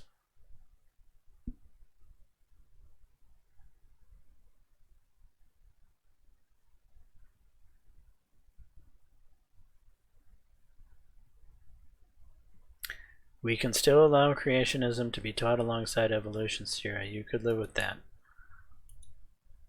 Yes, although I won't like it. I still believe schools are no place for religion. I won't like it either. You'll have to prepare to lose a lot of voters. Sierra looked me in the eye. It's your decision. Don't forget, future generations of Swordish youth are counting on you.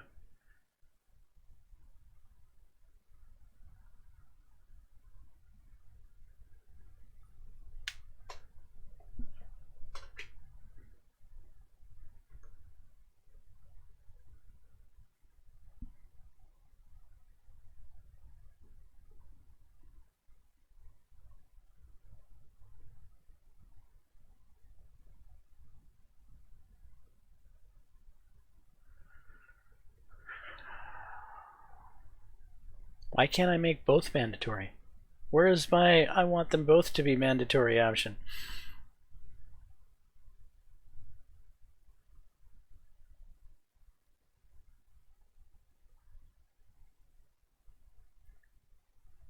Fine, I will make the teaching of evolution mandatory, but schools may promote creationism alongside of it if they wish.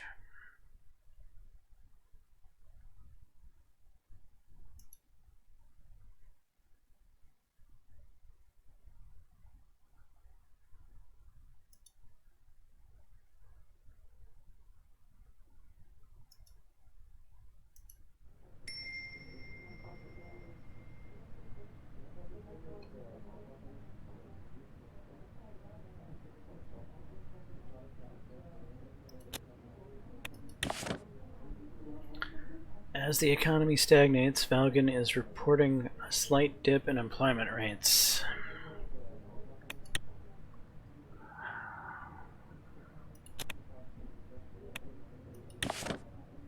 Community police have completed its first round of volunteer training, a total of 800 Anglo-Swordish Blundish citizens from Nargis, England. Okay.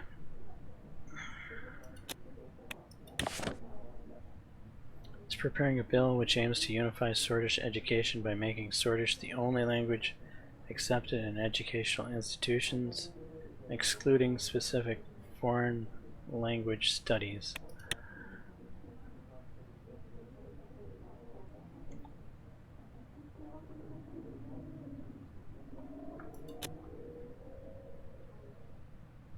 So let's go to the news first.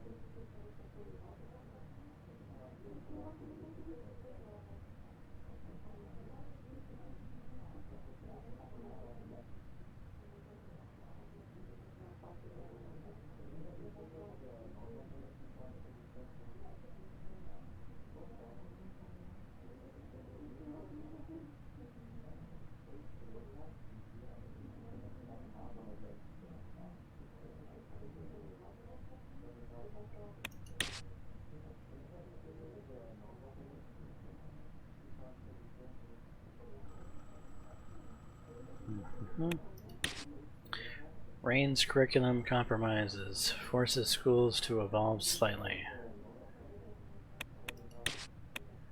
An ideological chess game in Rika. A deep dive into the workings, just revealed economic undertones. It's an intricate play to advance socialist ideologies in strategic battlegrounds. Sources have indicated that substantial funds from the plan are channeled to support socialist organizations.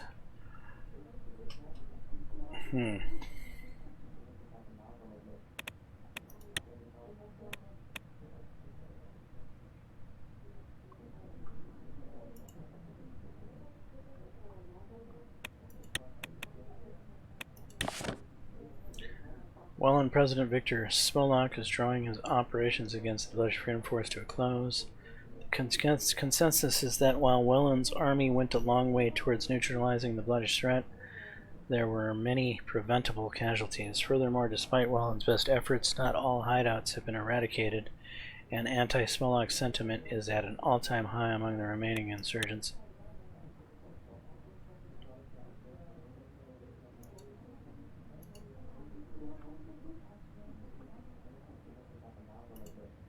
What is this, and why can't I click on it? Okay. Rehabilitation of Quinal, the balancing act of Ato. Amidst growing tension, the Ato is engaged in a delicate balancing act with Quinal, a key member, showing signs of distancing itself from full membership to observer status. Central to the shift is a dispute resolution between Quinal and Arcadian PMCs.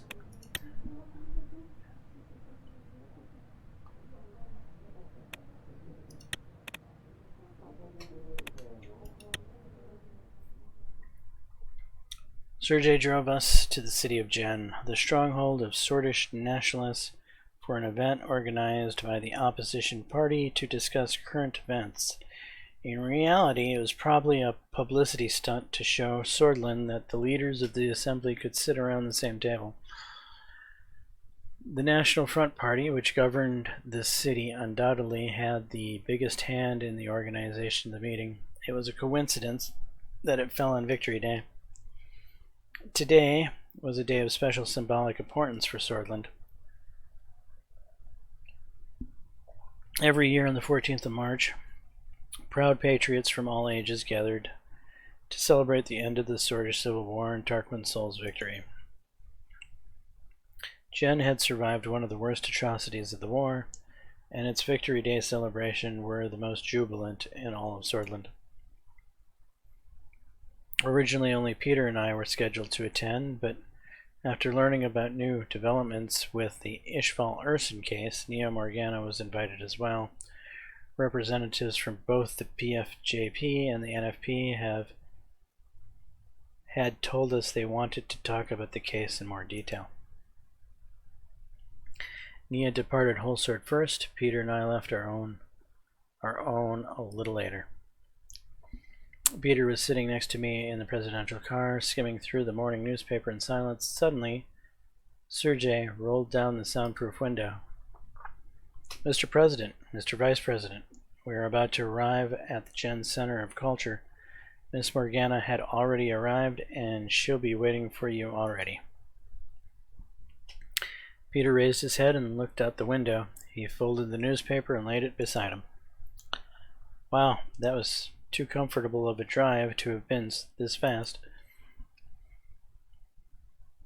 See, I wasn't joking. Sergei is the best. No kidding. My driver is Sveta. Can't hold a candle to him.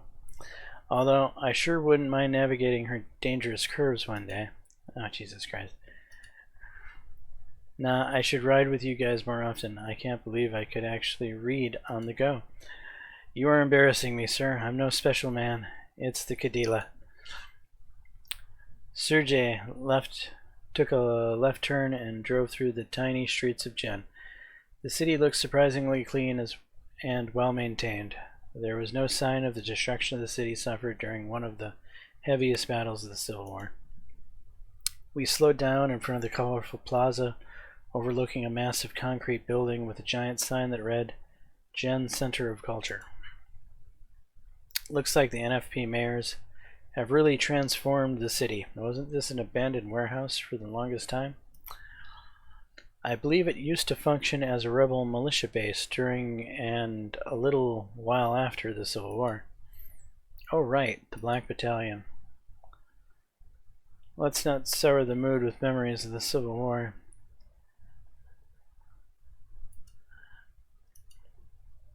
Sorry, you're right. Sergei stopped the car and went outside to hold our door. Here we are, sirs. I hope you have a great day. We got out of the car and walked toward the entrance of the building. Every spot around us was decorated with flags of Swordland. The comically large amount of flags almost fully enveloped the building around the plaza in maroon, white, and gold. At the entrance, Kizaro Kibner, the head of the National Front Party, was waiting for us in his iconic brown suit, watching the sky. Peter Vectern, look at this guy, so full of himself. How did this clown convince the PFJP to have trilateral talks with them anyway? Probably the same reason why we're here. It's Victory Day, remember? How can I forget? Lucian nagged about the importance of the day for 20 minutes straight. It broke my soul. Seeing us arrive, Kazero approached us with a smile. Thank you for being here on this glorious day, Mr. President and Mr. Vice President. As the former mayor of Gen, it is an honor to welcome you to this fine city.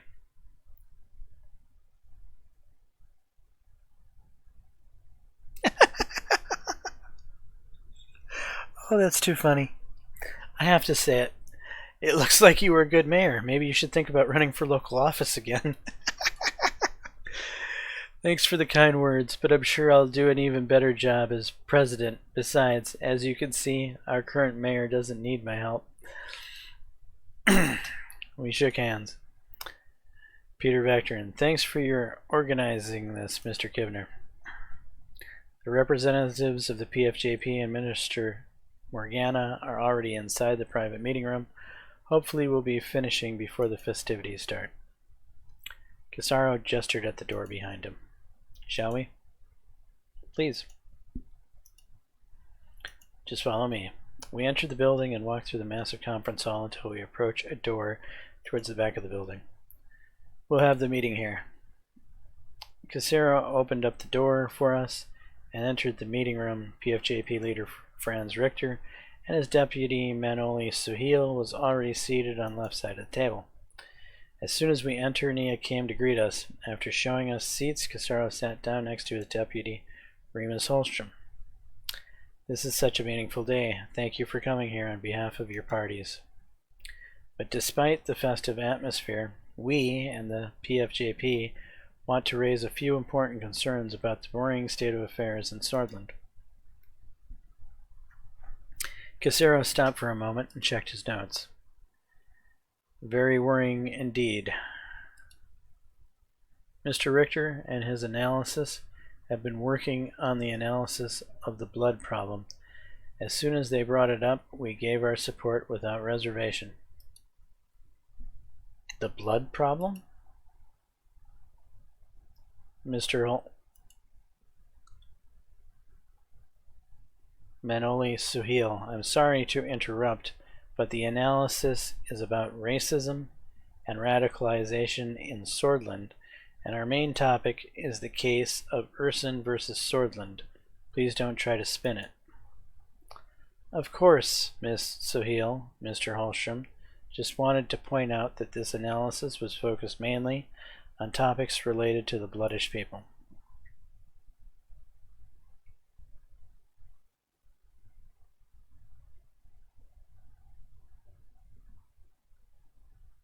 I refuse to discuss this topic without any Bloodish representation.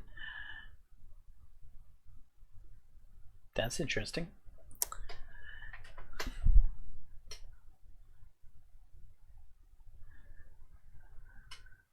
Though I wanna have this conversation.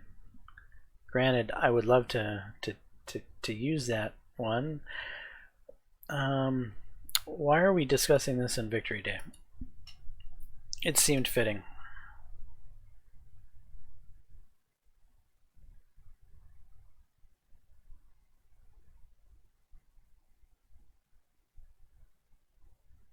I will hear you out, but know that I will not act on anything before talking to representatives of the Bloodish community. Let's get back on track, ladies and gentlemen. He gestured at Franz. I want to give the word to Mr. Richter to explain the issue. Thank you. Our analysis of the current tension between the Bloodish and Swordist population in Swordland displays a worrying picture. As much as I hate to say it, the threat of Bloodish Freedom Front is getting real again. The situation with Rumsburg and Welland is very concerning. The increasingly discriminatory actions of the governor of Bergia are resulting in the radicalization of many young Bloodish people. Distressingly, the number of radicals have almost doubled after the implication of our armed forces in the Operation Bear Trap. I must also point out that the recruitment numbers of the BFF have significantly increased within Nurist communities.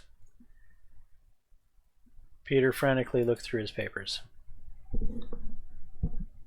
That is correct. The report shows that 39 Nurist sanctuaries in Bergia are now classified as red threats by the authorities.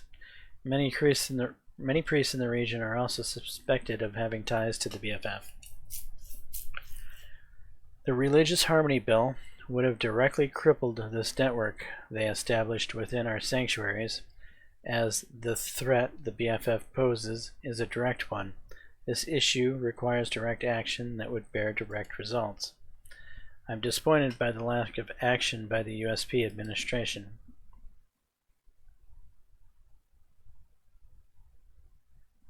Your bill would have unnecessarily raised the already high tension.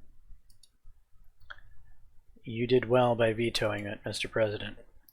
Our suggestion is to finally enforce the official language of our country as stated in the Constitution. We are working on the Unified Language Act. It is directly aimed at the breeding grounds of the Bloodish Freedom Front. The police have infiltrated 32 BFF training grounds in remote towns around Bergia that pose as middle schools. Despite all the evidence, similar schools keep popping up. And so-called activists are constantly blocking Governor Braun's attempt to stop these schools, claiming he is attacking their right to language.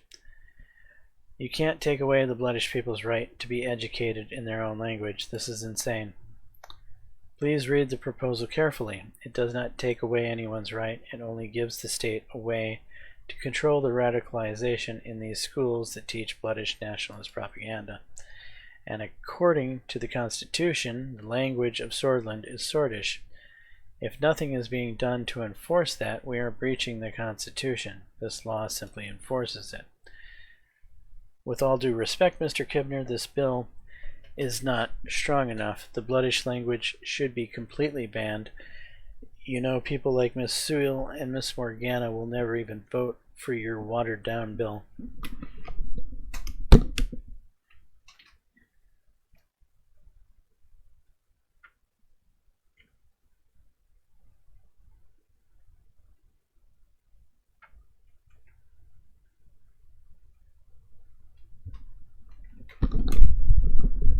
Alright, sorry about that. Remus. Cesaro repositioned himself on the chair and continued. True, it does not ban Bloodish language or Bloodish education. It will instead make Swordish mandatory to learn for everyone living in the country. This will only decrease the tension in the long term. That's a fair point. However, the wording of the bill is far too vague to work as intended. It gives the government too much power over educational institutions.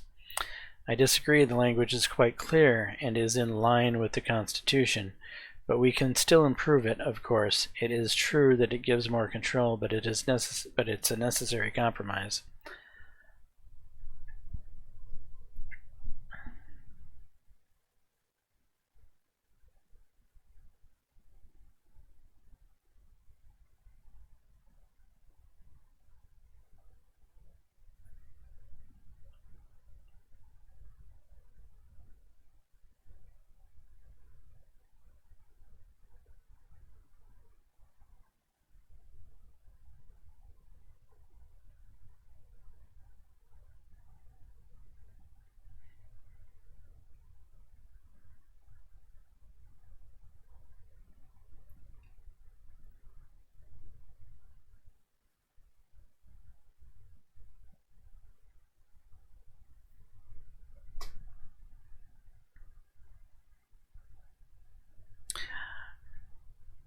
So Franz Richter says that the wording of the bill is far too vague.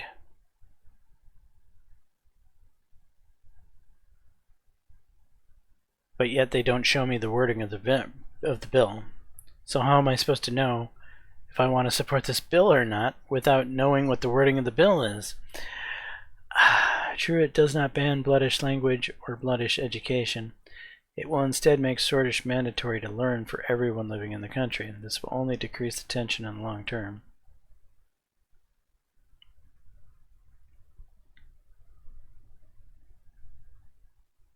I'll have to read it in detail to decide if I can support it.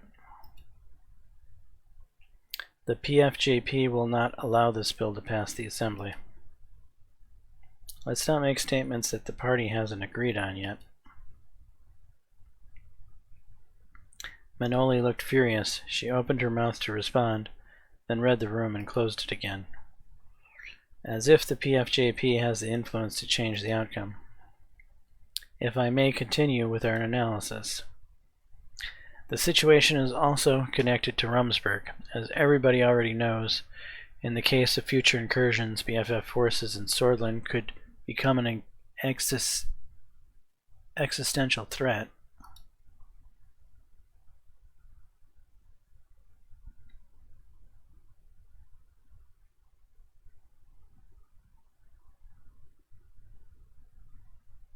One point I need to mention is that we're already working on removing the authority of the governor.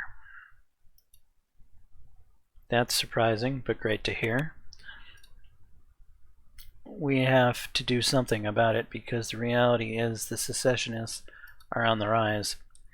He adjusted his tie and continued.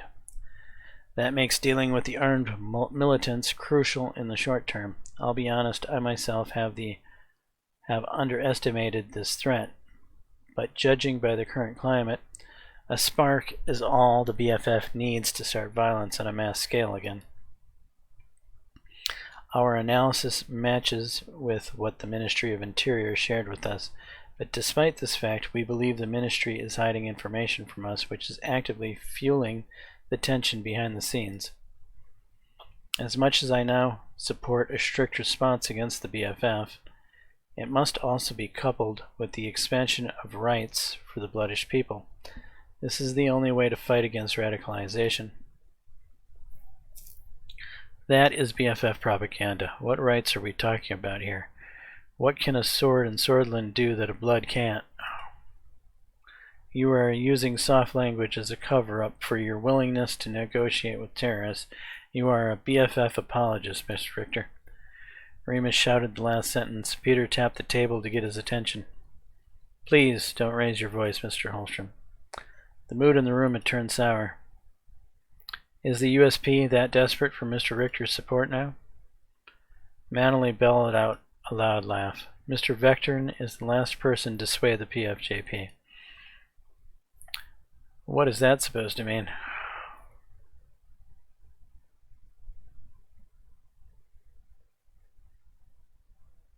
Can we return to the topic?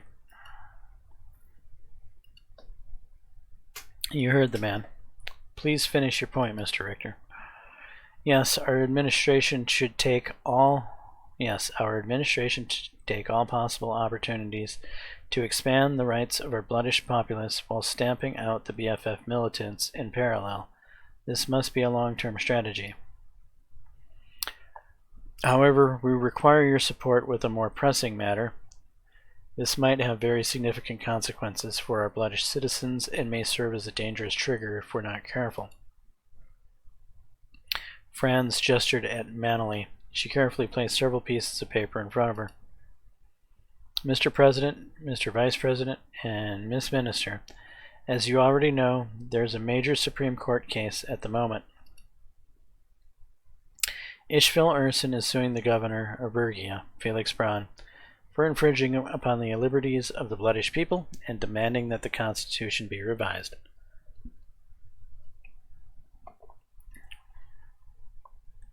Because of the argument and implications, Felix Braun, and consequently the very Constitution of Swordland, is under trial. The fact is, he needs to be punished, and the Constitution must be reviewed.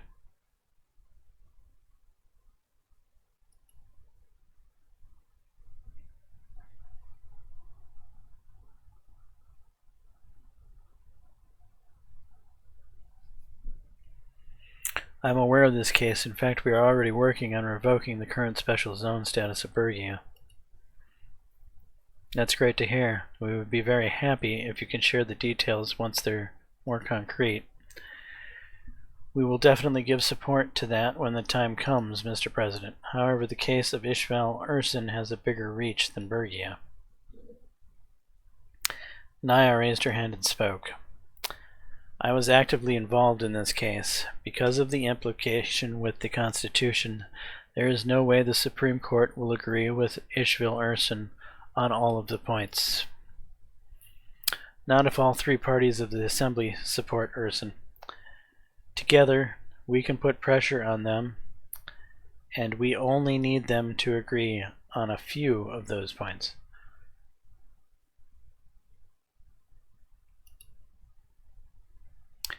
And why do you think it would influence the court's decision? All parties? Is the NFP really willing to support Ursin, Mr. Governor?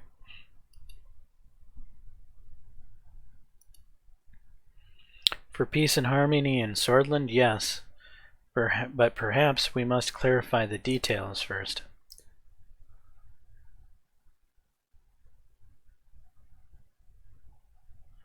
Okay, what are your plans and suggestions? In short, the plan is to release a unified statement to the justices declaring our support for Ursin and explaining why this is so important. The only good result would be if the Supreme Court reiterates its commitment to the Pillar of Unity in Solism.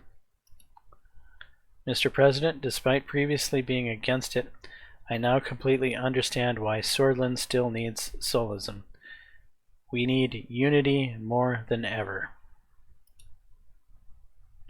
And Article 6 is that unity. We do not need Solist unity. Casaro stares Remus down and continued. If the court reiterates the definition of sword in Article 6 as an all-encompassing term, they would be acknowledging that Ursin and others like him are indeed protected by the rights of the sword people, which they are. As a result, the resettlement policy in Dare would be reversed, opening a way for Governor Braun's removal and the de-escalation of tensions in Bergia. Is that true, Ms. Morgana? That is correct, Mr. President.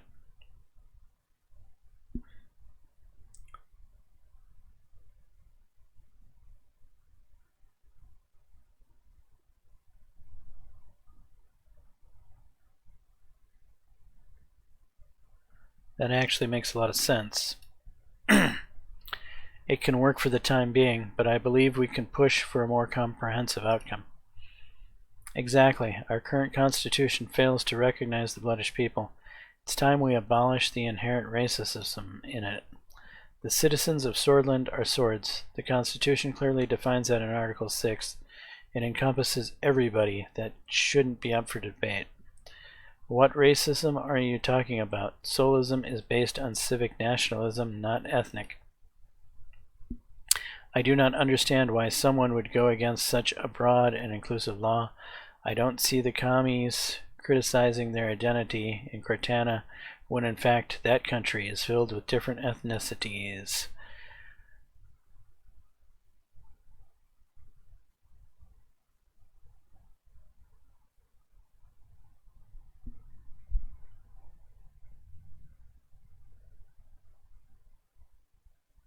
Huh.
I'm slightly...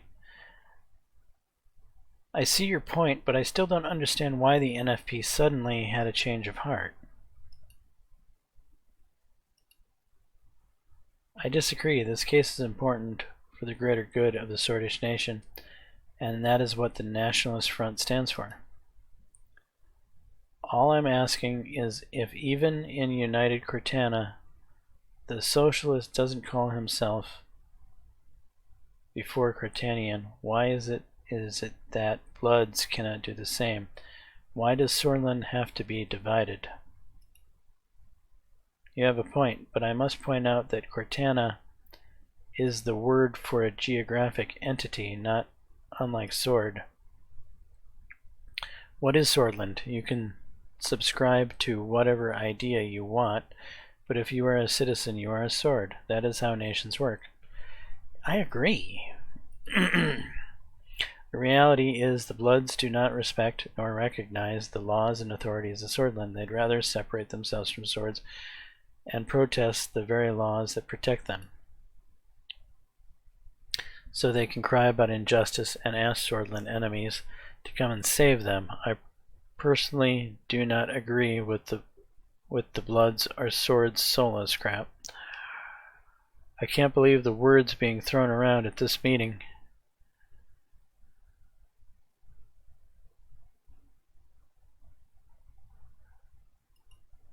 Mr. Kibner has a point.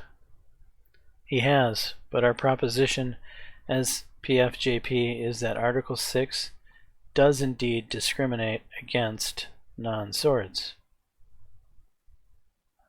I don't think it does. And having a positive outcome for this case alone doesn't suffice. We agree to come together in support of Ishvail Urson, but we believe our statement should include the acknowledgement of the inherent racism within the Constitution. We must use this opportunity to show the flaw in the Constitution. If the court agrees that there is in fact conflict between the articles, or recognizes the and the Hawker Court is going to listen to that?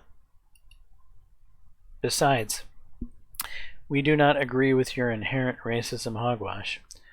You have to state that it is your party's opinion and does not reflect the NFP. We won't take part in that. That would make the statement look weak and disorganized.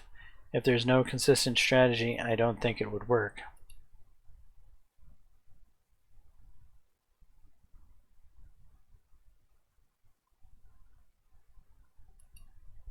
What's the significance of this case? I'll be straight with you, Mr. President. If the court rules against Urson, this will most likely turn into a BFF campaign for a bloodish revolution. We ask everybody to recognize this. And the NFP are ready to push for de-escalation and aid our nation during this dangerous times. I'll be completely honest, I would never have expected that from you. Remus was visibly annoyed but kept himself silent. Because the case is now in the hands of the Supreme Court, this ruling will influence all future implementations of the law and the decision-making of the lower courts. We have the Minister of Justice here with us. I'm sure she would not disagree with what I just said, but nodded. I'm afraid Mr. Kibner is right about this. If the court ignores the case now, this may turn into something massive. Therefore, we have to pressure the court not to escalate the already high tensions.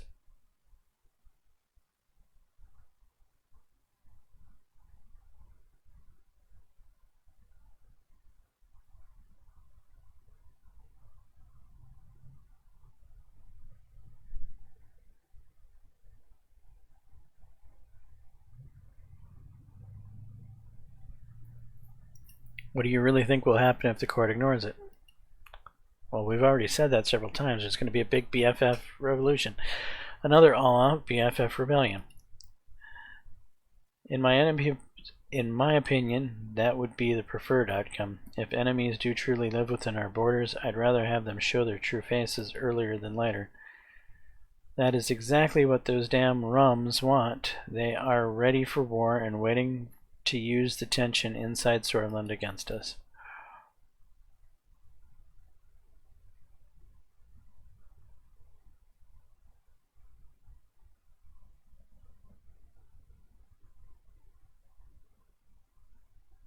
We can't allow that to happen.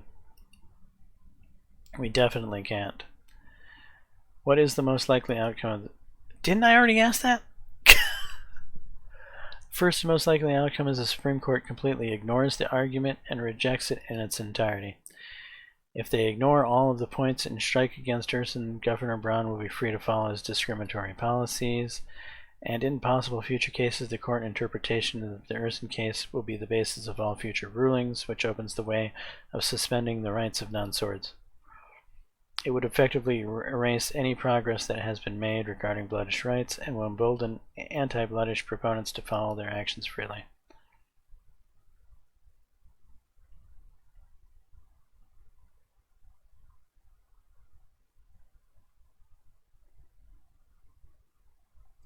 That would be disastrous for our bloodish citizens. Exactly. That is precisely why our expectation is to see a different result this time. The stakes couldn't be higher. I think I have enough information to be able to say we are deep in the mud here. Peter laughed at his own joke attempt, but nobody else reacted.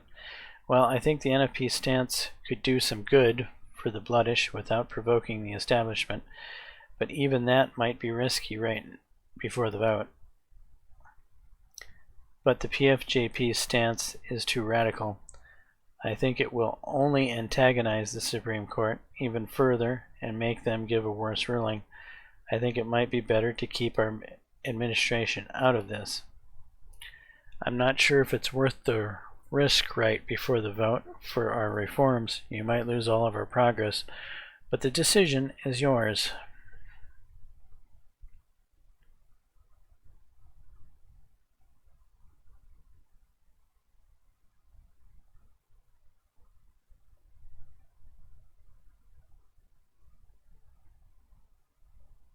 I think I've heard enough.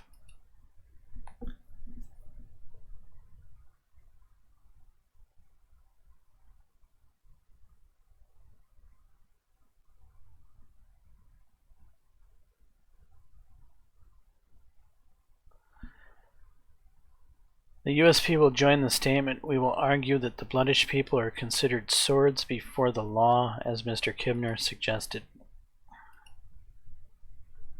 That's great to hear. We will get to work immediately after the celebration. I don't like the sound of this. Neither do I. As much as it may be needed, this will only strengthen the soulism of the USP. We all know swordists don't agree with soulist nationalism. We'll talk about that later, Remus. Swordists will have to listen to me this time. We will also support the effort for the sake of a positive result. Thank you, Franz. We appreciate all of your comments, ladies and gentlemen, but now that the USP stance is clear, we should probably end the meeting here. After bidding our farewells, Casaro took us outside the building to join the Victory Day event on the plaza.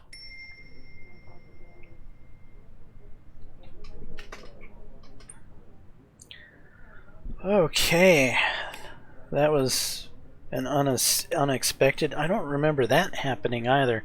There seems to be a lot of new stuff that I don't remember ever happening before, and I played through this game several times before.